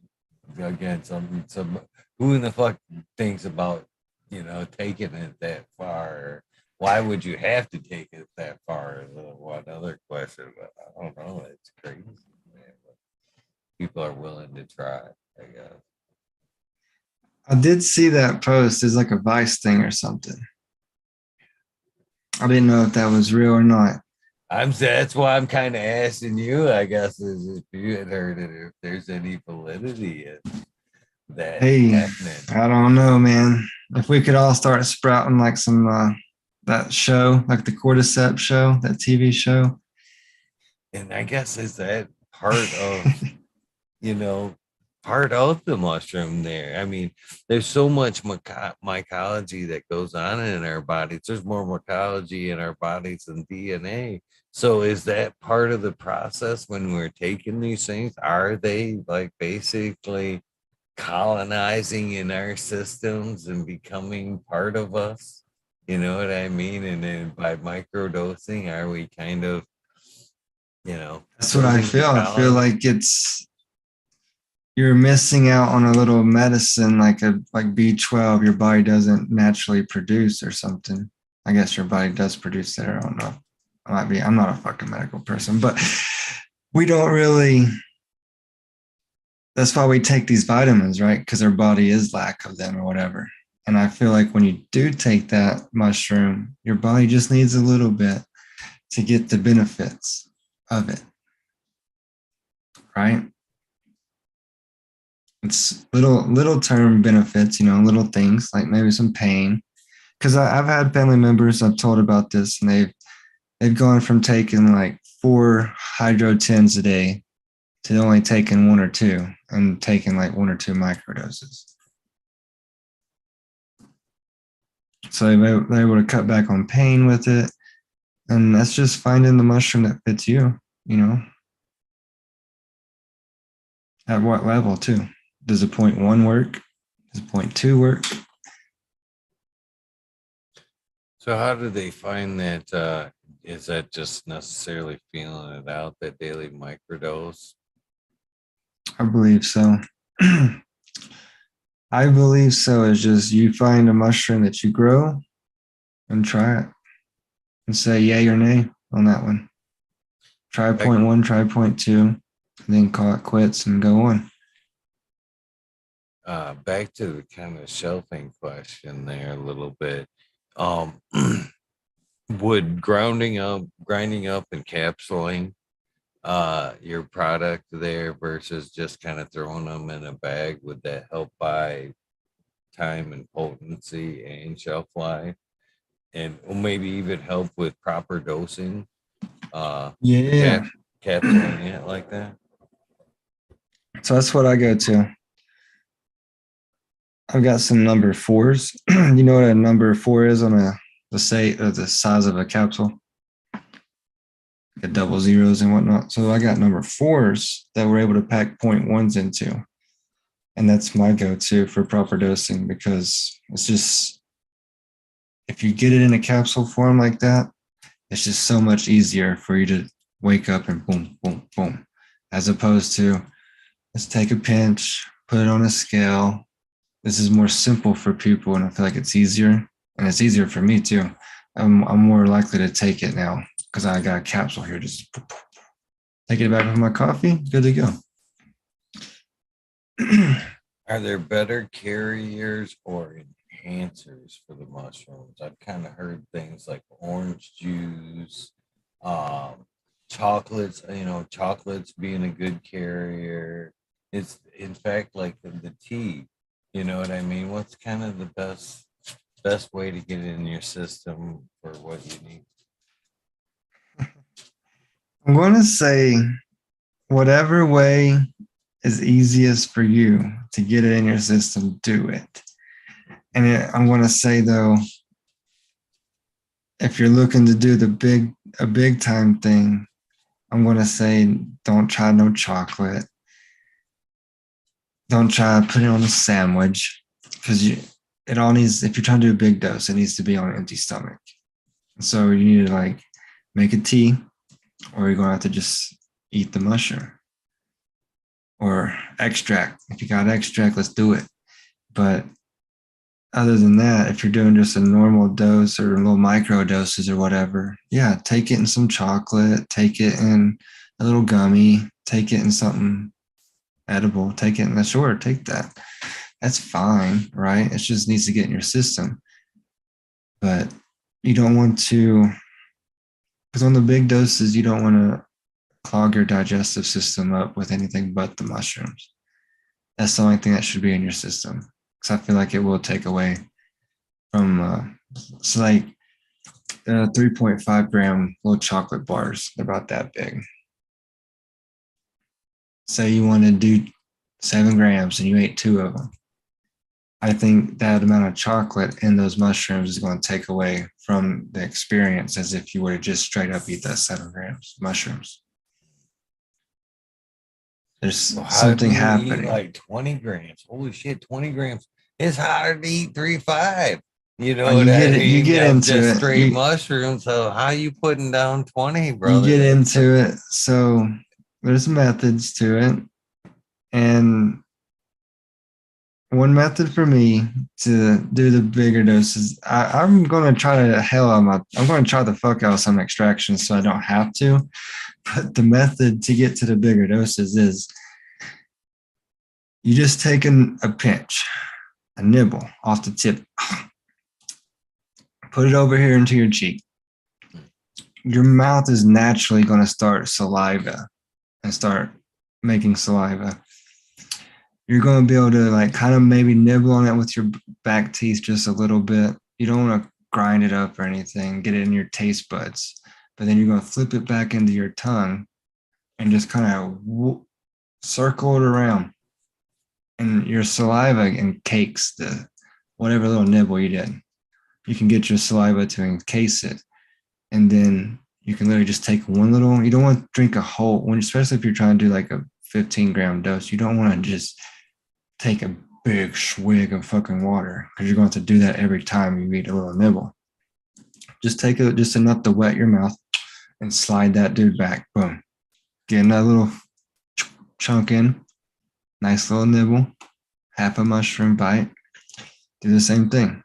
Kind of get it in your teeth and get it down. Get your saliva in it. Then you can it's kind of you're encasing it in your own saliva to make it like a pill that slides down your throat with just a little sip of water. Just keep that over and over, and you're not really grinding it up enough to like taste the mushroom. That's where I think it gets disgusting, is when you are like, blah, blah, blah, getting it all in your mouth. It's all over the place, and you're making a mess of it and tasting it. Or tea. Tea is the next best thing, okay? The tea is going to hit you harder and faster. 100%. How do you prepare a good tea? What, just chop them up and put them in there, boil some water, let it soak, let it steep. So get you a coffee grinder, grind them up. We're going to put them in this mason jar. Any mason jar, you need to have the lid. Get you some hot water, like a hot water boiler. Boil some water on the oven, or bring it to a boil. Turn it off. Let the boil die down. I'm going to take I got this cup set in there. I'm going to take another cup.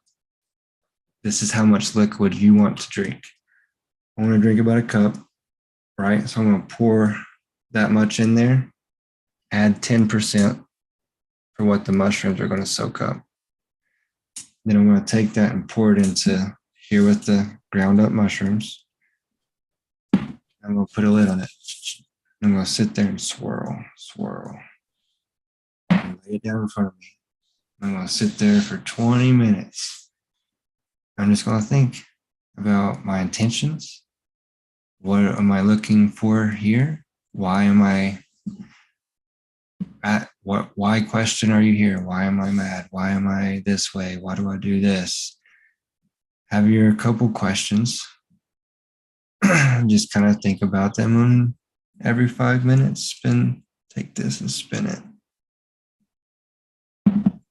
And lay it down.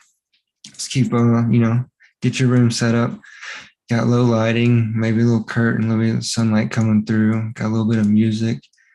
I like some type of classical music, some chanting, some shamanistic chanting, Native American stuff that I've got I've got 6 hours of shit I've got already programmed on my YouTube So if you go to like Tanasi Gardens, I have playlists on my channel. You should be able to find them.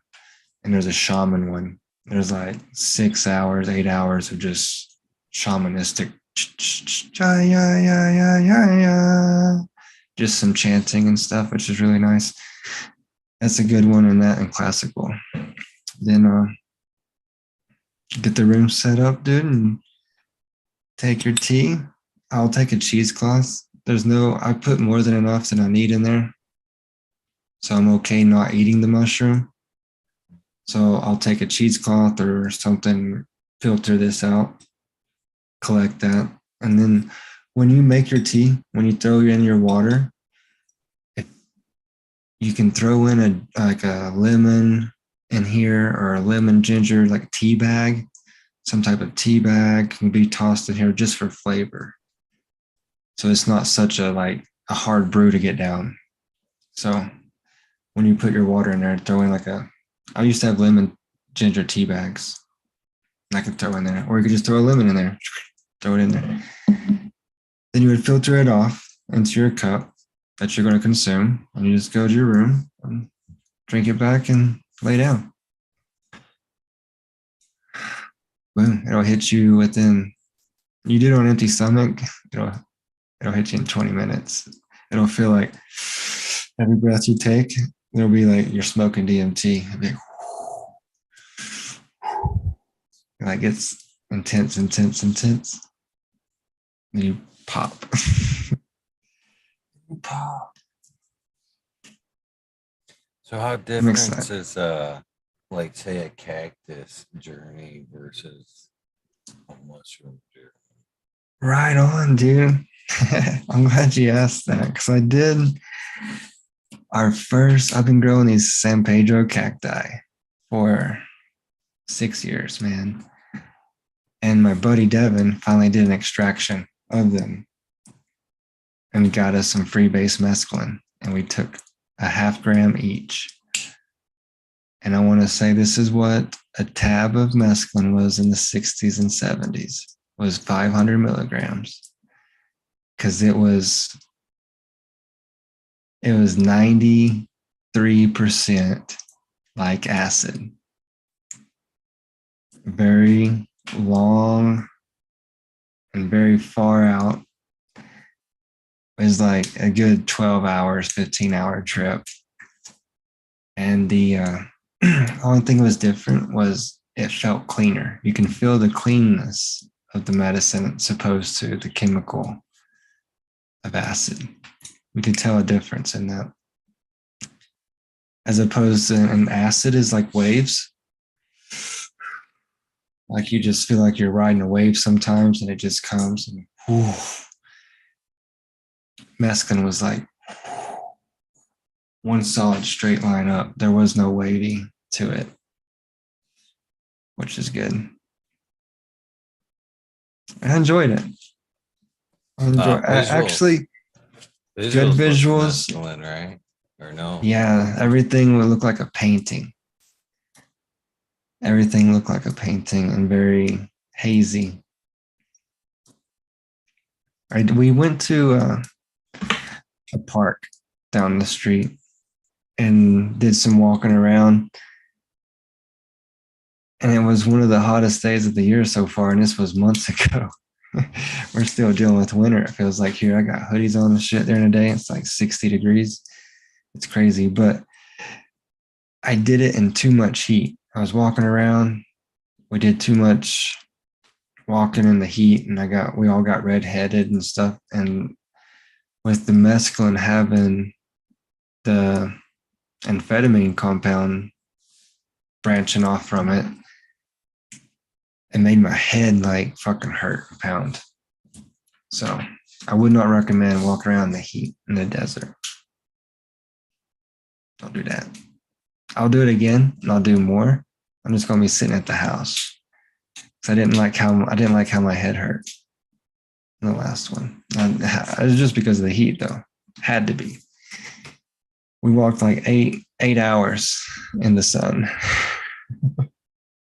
We was retarded. So is there a difference between like a regular cactus and say peyote? Is it the same mescaline kind of driver? They're the same compound in the pan or San Pedro and peyote. One just grows 10 times faster. The San Pedro you can get more out of and propagate quicker than the peyote. Is it uh, are they both like in the same in intensity? Is one stronger than No, it'll take more San Pedro to equal the peyote. The peyote is more potent, but I think by the way that you're able to propagate the San Pedro and how fast it grows, you're able to extract that and mass produce that way faster than any peyote. Unless you are like Cacti Fanatic Eye on IG, and that dude's like tissue culturing peyote buttons and propagating them that way. Now that's some titty shit, right? Taking one peyote button and slicing it up into like 5 pieces and putting it on tissue culture. Now he's got like 5 different peyotes from that one. Can you Right? graft like multiple onto a cactus? I've seen like graftings where they like top the cactus and put another like peyote button on top of that. Will that help Yeah. it grow faster? I mean, can you fuck Yep. around? That's why they do it. So putting that peyote button on that San Pedro or that Preskyopsis stock, it now takes the growth of how fast that stock grows. And so that peyote, I've done it to a Preskyopsis, and that motherfucking peyote busted off, bro. Like it grew so fast and so vigorous that it busted off on the like the tip top of it just like cracked open, and it got so heavy it just fell off. And that was I couldn't even control it. Awesome. What maybe I about shouldn't the maybe I shouldn't have granddaddy? watered it as much or something, but I don't know. I don't know. I mean, is that a problem making it grow that fast, that big? I don't know. I think that's pretty awesome. What about the granddaddy? If I feel like all the psychedelics, have you ever tried ayahuasca there? Have you ever been down that journey yet? I haven't. I've only had the DMT. How do the two compare to each other as far as like I said, I thought like ayahuasca was like the ceiling. So how does DMT compare to ayahuasca there? Is it close to the same experience? I want to hang on a second.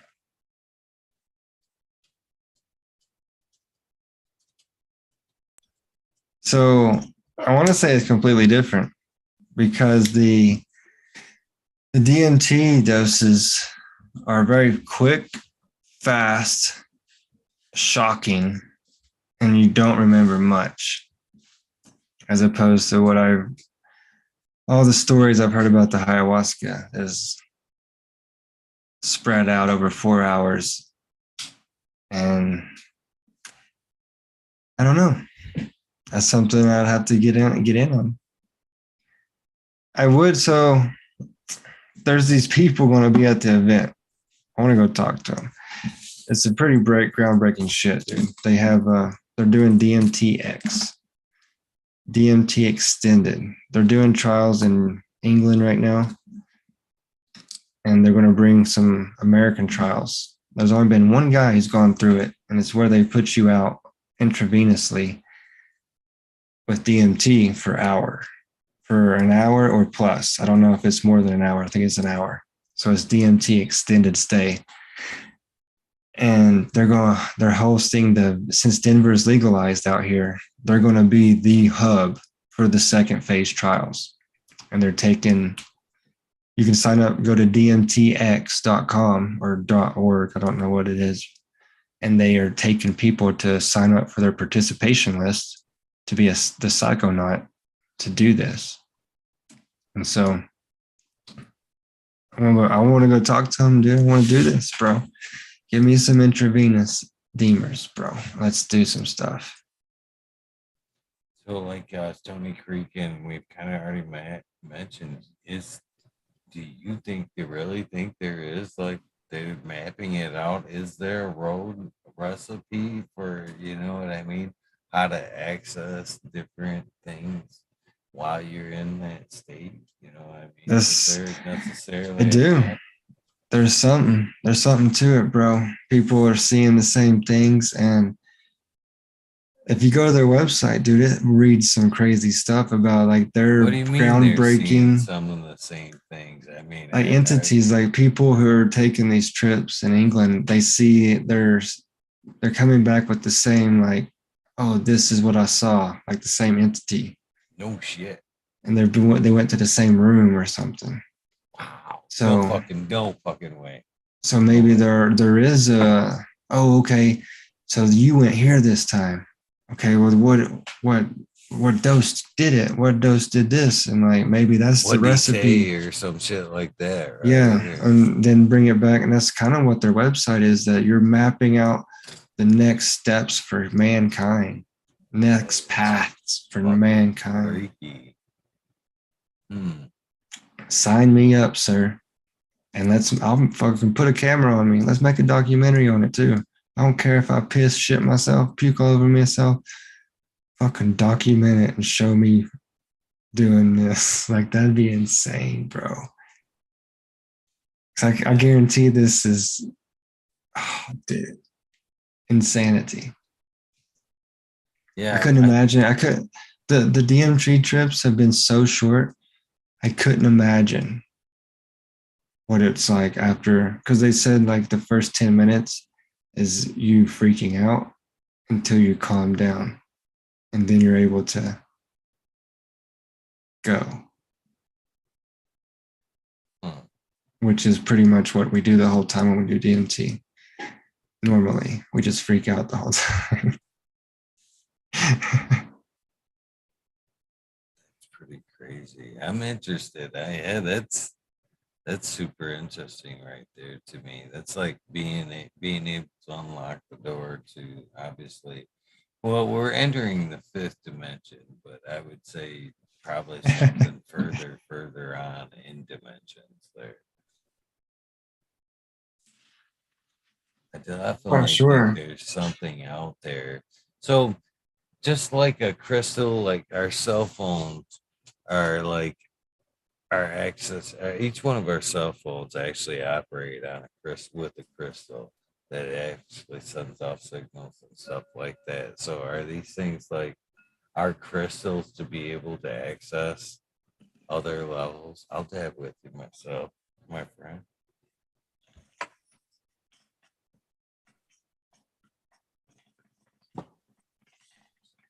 You know, the whole thing does interest me. What we can unlock on ourselves, what we are able to access, I think is out there, but, you know,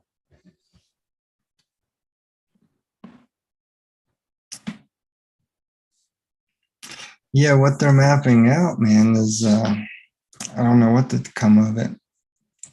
Is it is it where we come from? Is it where we're going? Um, that's what I would like to find out, bro. Because I've done the Deemers enough to see some things that make me guess things here on Earth. The way that we've been indoctrinated and misled by, I think, shit tons of generations of people that don't have the best interests for fucking mankind. So those are the stories of our history that only the big dude on top got to tell. We don't really know the truth on some of the things of our own history. So psychedelics made me. Oh, I'm sorry, you're the guest. no, go ahead. And I think that's No, what this is. Psychedelics is it, dude. This is spiritual as it gets, bro. I definitely think they will lead us down a more spiritual path, more enlightened for sure. But psychedelics has also made me reconsider what how we view people in the mental health industry, or people that we consider mental health to have mental health problems. Myself, I think that now looking back, because when you see somebody on some of these things, as we've talked about, DMT, ayahuasca, even mushrooms, the people on the other side of that, you know what I mean? They would view us in that state of mind to be almost crazy, if you will. If you even want to use that term, I don't even like to use that term. You know what I mean? Mhm, But mhm. so what I taken from that is, to those of us on the other side looking at somebody that is mentally handicapped or in a thinking process that we don't understand, I almost wonder if like their body isn't already producing these chemicals naturally, or they're just kind of tuned to that natural realm naturally. And because it becomes natural to them, that they can't, just as we can't sometimes, like in a DMT state, we can't necessarily put into words what we're describing properly to others. So Right. if you didn't know the difference, how could you properly convey, you know? So I think maybe that some of these people, like, maybe that are in them ways that we can't understand, are already there. You know what I mean? Some of the stuff that we think is Mhm. gibberish is just a bad translation of what they're seeing, what they're going through.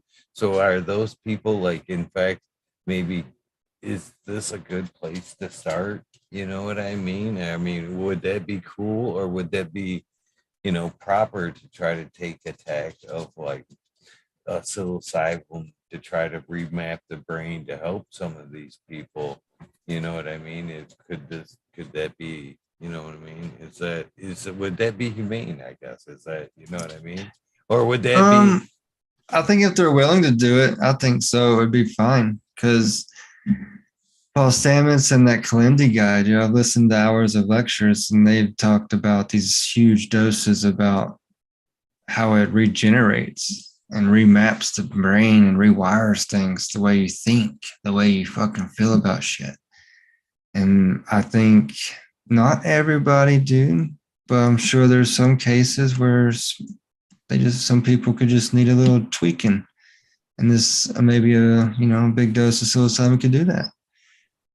But then again, a lot of people, there's a lot of mental illness, right? A lot of homelessness. People don't want help.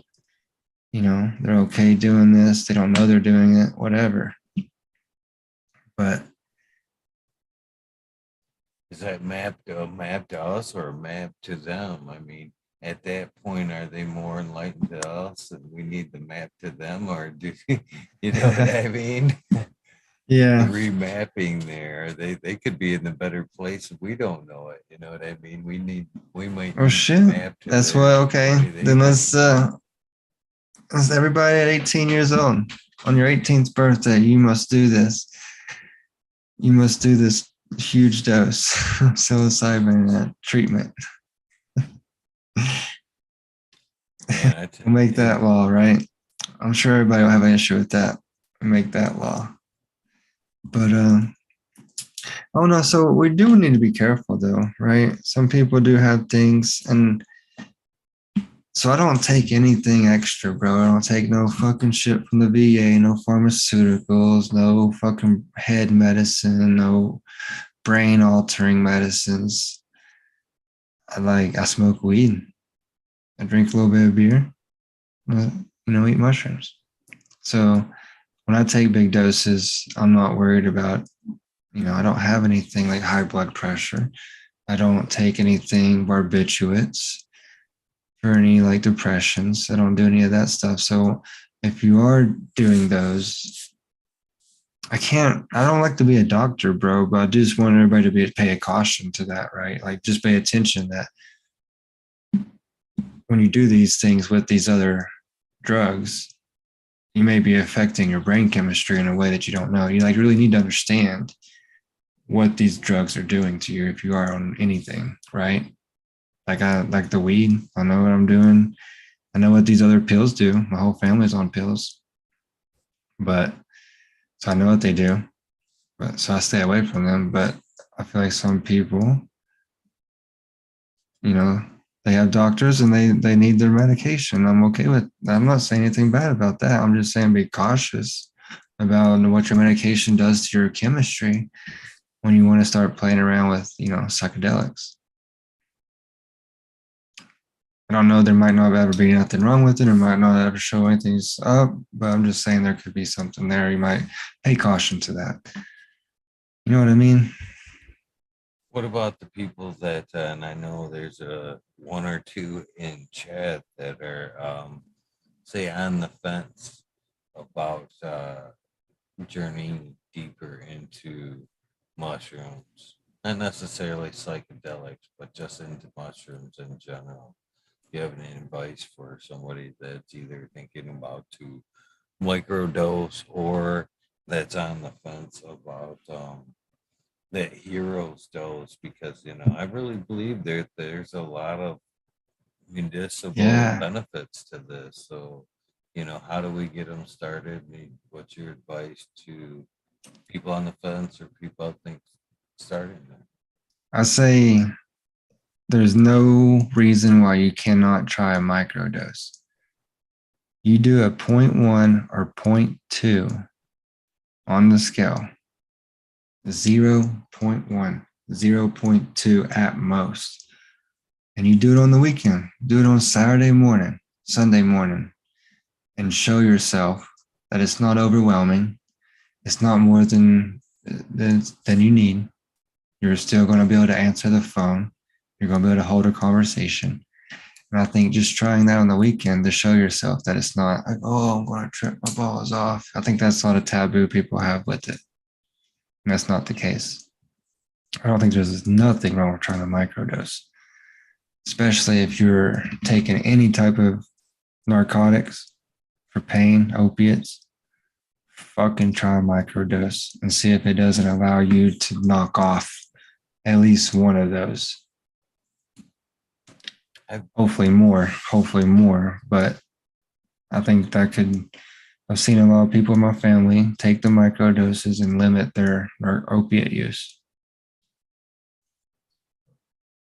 How does the mushrooms work for pain like that? I've never really considered out of like, the natural remedies, aspirins or whatever. Mhm. I've never really considered, a mushroom for pain. I think if you find your right level with your right mushroom, I think that can open up a world of doors for people, especially with pain. So, like how I was talking earlier about normal looking mushrooms, white stem, brown cap, or kind of heady visual, get you up, focused. And then the penis envy variety are very body, very couch lock. I've seen people who have fibromyalgia. Just one, I don't know people, just one person had fibromyalgia, and she was able to take a micro dose. I don't know, I think it was about a zero point 0.3 of a penis envy variety, and she was able to ride a horse and like without pain. And that worked very well for her. And that was something that if I would have taken that, I would have been not active. I don't think I would have been uppity. I needed a mushroom that was more common, a more normal looking mushroom, not the penis envy variety.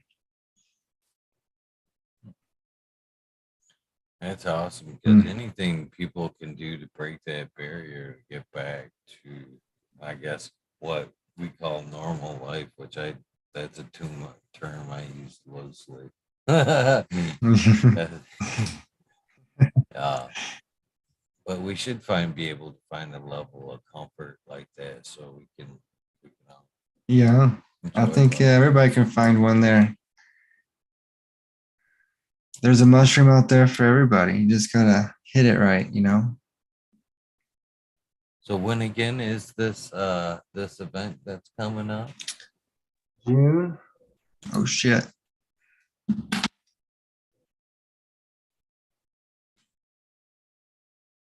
Are you there now?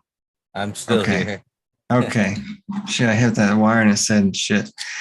So June 19th through 23rd. Father's Day weekend. That's it, correct. It's that whole week. Yep, the 19th to the 23rd. And there's speakers, doctors, lawyers, all types of different people doing talks. Dennis McKenna will be there, Paul Stamets. Oh man, That'd I have be them all wrote down. I want to see.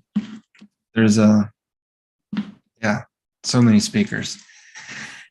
Then we'll have the booth up there, bro, sharing the love, and then getting the name out there for, trying to get people growing to share the medicine, bro, that way. Because I want everybody to be able to, because it's too easy to not have your own medicine. It's literally, you spend 5 minutes inoculating the jar, you spend 5 minutes making the tote, and within 2.5 months, you're going to have mushrooms. And then without you touching it, and you can have your own mushrooms that eliminates you from having to outsource them from anywhere else. You know how they were grown, and you can dose yourself. so. Is it kind of like a photoperiod, photoperiodic strain there, to where It's not. you can clone it and you can fucking keep that and going and going and going, or do you have to keep re-inoculating? Do you have to kind of keep So you would take that clone, but it would be cloned to some agar plates, and the agar plate grows out, and then you take that. It's mycelium that grows out, and then you take that mycelium. You do start over every time. You're basically just taking that mycelium from the plate, dumping it into some grains, and waiting and starting the process over, right? Re-inoculating the grains basically with the plate. Instead of it being a syringe, it will now be like a plate of the genetics, which is, we have that all on fruity spores too. So we have plates, syringes, spore prints, spore swaps. You go to fruityspores.com. I've actually put the link to the sacred three mushrooms in the description for them. I think it's awesome that right here on the Sacred 3 website that you do have links to basically everything you need, and good information right there first and foremost. It Yeah, and I doesn't go spend right to just necessarily buy mushrooms. It's like, you know what I mean? It's taking you to whatever you need. It gives you just that. the supplies, all supplies. And I answer emails daily, man. I'm always answering emails. So just if anybody's got a question, any part of the process, just always email me, and I answer every one of them. Is there like growing anything else? Is there light involved? I mean, what type of light do you need? What kind of environment do you need to provide? I've been using the window to grow for over a year. So it doesn't matter if it's 12-12, whatever the light cycle is, it will grow. But if you're using artificial, it's going to be 6,500 Kelvin, about 100 watt CFL would work, something like that. Is there a time on that because of the less I do. 24. I run it 12-12. I run it 12-12 if you're going to do artificial. Okay. Yep. And I've just started a shelves with those. I just ran a bunch of 6,500 Kelvin because I've been using the window for over a year, right? Just whatever naturally comes through the window. And now I've got it all set up with 6,500 Kelvins. And now I want to see if I can tell a difference in the totes. That's what I was just getting ready to ask, is like indoor, outdoor. Is this like a thing of like the sun and spectrum and shit like that? Right. Because I always thought no. Because sometimes when you grow with the liner, So the liner on it is to keep the substrate from being there. It causes a microclimate in between the substrate and the wall of the tote when it colonizes because it shrinks. That liner shrinks with it and keeps that liner from making that microclimate to keep your pinning right from the sides and try to keep your pinning all in the middle of the tote. Sometimes I've seen some, I don't know what causes this. It might be a vigorous thing or something, but you'll not notice a bunch of pins on top and you'll peel that liner back and you'll have mushrooms that have grown underneath the cake. And that liner was sealed all the way around. There's no way that there was light getting in the middle of that cake. And so I've seen mushrooms grow in the dark. So I actually thought that's how they cultivated it. That's my ignorance, I guess, as far as cultivating mushrooms. But I always thought they were initially something that it's just the myceliums growing when you do that. This is just mycelium growth in there. That's colonizing. No fruits or pinning yet. It would take a while for that to start pinning. So would it be better to put them in a period of darkness and let that shit just spread before you threw them into the light? That's what some of the totes do. So some of the totes will start sprouting at day 10. So when you colonize your tote, you let it sit in the dark for 2 weeks. In that 2 weeks, you put it to the light. You should see pins within that first week of light if you don't see them already. So are the pins that time where you go, aha, it's time to 12-12? It should already be. Well, if you see pins, yeah, definitely go to light. But you should already be in light before you see pins. But I've seen some totes, though. Some totes I've taken out of the dark, and they've already started pinning. And that's just a vigorous strain, I guess, a vigorous cut. So, but normally they'll start pinning under the light. That's what supposedly rules of nature, right? That's the you putting that tote in the light now tells the mycelium that it has grown through the manure enough that it's reached the light to now start fruiting. That's how nature is telling you, right? By the sun beating down on it. So I don't know a whole hell of a lot about mycology. I'm still learning, but from what I've learned about mycology and us, you know what I mean?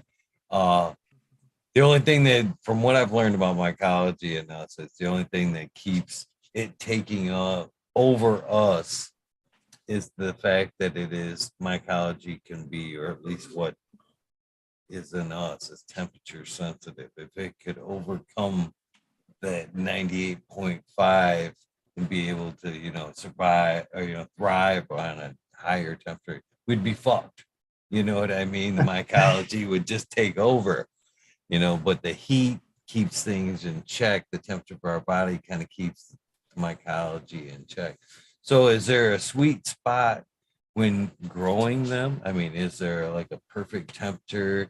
Do they thrive more in heat? Is it better for a cold temperature? Is there, keep it below anything over 82 indoors is bad, right? Your mycelium doesn't like anything over 82, any period. They're in the jar. When you're colonizing the tote, when you're growing, fruiting, 82 is kind of like danger zone, right? Then, because my room swings from, it's gotten down to 68 a few times, right? It doesn't stay there long, but normally 68 it's hit before, but normally it's 70 to 77, that swing. I used to think that, keep it 78 degrees the entire time. Don't let it fucking drop. Don't let it get hotter. No, that is not the case, bro. It's not needed. I'm seeing better production by letting that room hit 77 during the day. It might be there not long. It might stay there an hour or two. That's the high point of the day. And then it swings back down at night, right? Hitting that 68, 70. Then coming back up. It doesn't stay there long either, maybe an hour or two at most. And it kind of starts coming back up for the day. And I'm seeing that 70, 68, or 70 to 77 swing. Your mycelium and your totes are doing an accordion, and you're going, and you'll see this jar sweat and the mycelium on the jar and the totes, everything will start sweating. And I feel like what that's doing is pushing the water out. And you're just pushing out, and that helps push out mushrooms with the mycelium. Because it's like an accordion that's happening with that temperature drop and stuff, and you're seeing the condensation. So you're watching that mycelium push out and suck in moisture. And I think with that push out, it's pushing out some big fruits. That totally makes sense for me anyways, because that's them swings are what we worry about on the cannabis side, because we know that's what promotes the molds and stuff like that, which are basically mycelia, right? Of some sort, just different strains. So why wouldn't that swing be great for cultivation for, you know what I mean? Or Right. mushroom. Kind of mimic nature. Yeah, it makes sense to me. It really does. Huh. Yeah. Yeah. Good Yeah. stuff though, right? Yes, With the sir. mycelium. I mean, this is magic stuff, bro. And it's I love it. Because no weed's ever done this to me. Well, I know it is getting late, my friend, and I do appreciate your time. And moreover, man, I do have great respect for you and the things that you continue to do, both in cannabis and moreover in the mycology world. Both of them are super, super important, and moreover, to help the people like yourself. I've got a lot of respect for the vets, and I think they deserve proper medicine that isn't a fucking pharmaceutical base. So I appreciate you leaving breadcrumbs and helping people, heal themselves, and like I said, breadcrumbs for them to be able to heal themselves and provide moreover tools for them. Right. To heal be your own themselves. therapist, right? Take control of your own therapy instead of fucking listening to these doctors that think they know what's best for you. Links in the chat, but you want to be able, would you like to tell them where they can find the best deals on Sacred 3 supplies and stuff like that? Let me make sure I get this coupon code right. I have a coupon code for you. Did I tell you that? You did. Yeah, it's been there just ever since the first show. Eagle 10. Eagle 10 always gets you 10% off. Then sacred3mushrooms.com. That's where you get all your grow supplies. Check us out. Then fruityspores.com. That's where you get genetics. Hit us up there. I'm always on the Gmails. And then both those accounts on Instagram. Sacred 3 Mushrooms, Fruity Spores on Instagram. Then hit up Lady Hyphy. She's running the genetics department. She's got it going on over there if you want to check out her Instagram. Then Tanasi Gardens, V2. Boom, that's where I show. If you want to see fruits, that's where you see fruits. Tanasi Gardens, V2.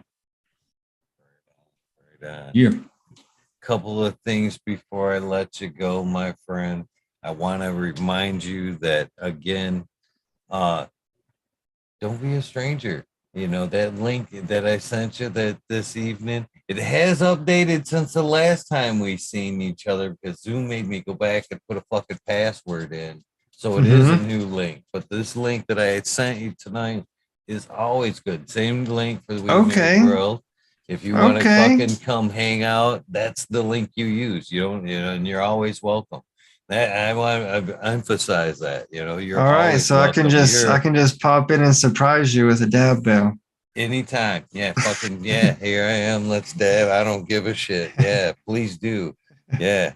So keep that in mind. Always welcome there. The last thing I'd like to get from you again is because it's a different episode, and I need to unleash them. The sound bites. I want a new sound bite for you. Basically, Yeah. again, as a reminder, what I'm looking for, my version thereof would be, hey, this is Eagle, and I'm on fucking talking shit with Eagle, episode 812. You can say whatever you want before or after that. I am ready for your sound bite right now, my friend. Got you. What's up, everybody? This is Tanasi on Talkin. I'm gonna start again. I'm gonna fuck this shit up like I did last time, bro. I Hey yo, love this is the Tanasi. Hey yo, sorry, this is Tanasi. This is fucking talking shit with Eagle, and we just talked about mushrooms and doing trips and psychedelics and what the mushroom can do for you. And check it out. all this on 812. All this on A12, baby. Yeah. Thank you, my friend. I did and have enjoyed this episode 100%. As I have seen in chat, everybody else is taking a lot of good shit from this as well. Keep fighting the good fight, people, brother. We need people like yourself, 100%. People are willing to take the chance, put that great information out, and moreover, document your experience, man. I do appreciate that aspect. I said that earlier in this episode, but I truly mean that, man. That I Awesome. appreciate the Thanks, fact that man. you're documenting what you're doing, and the moreover that you're not taking what you learn as concrete. You know what I mean? That you're taking the time to reassess the shit you put out Just to there. be a better human, man. That's That's it. fucking amazing all in itself, Be man. happy. Right on. Thank you, my friend, for hanging Cheers, out. chat. Cheers, chat. I'll see you guys there. Thanks, everybody, for tuning in for this one. I appreciate it. Thank you. Have a wonderful night, my friend.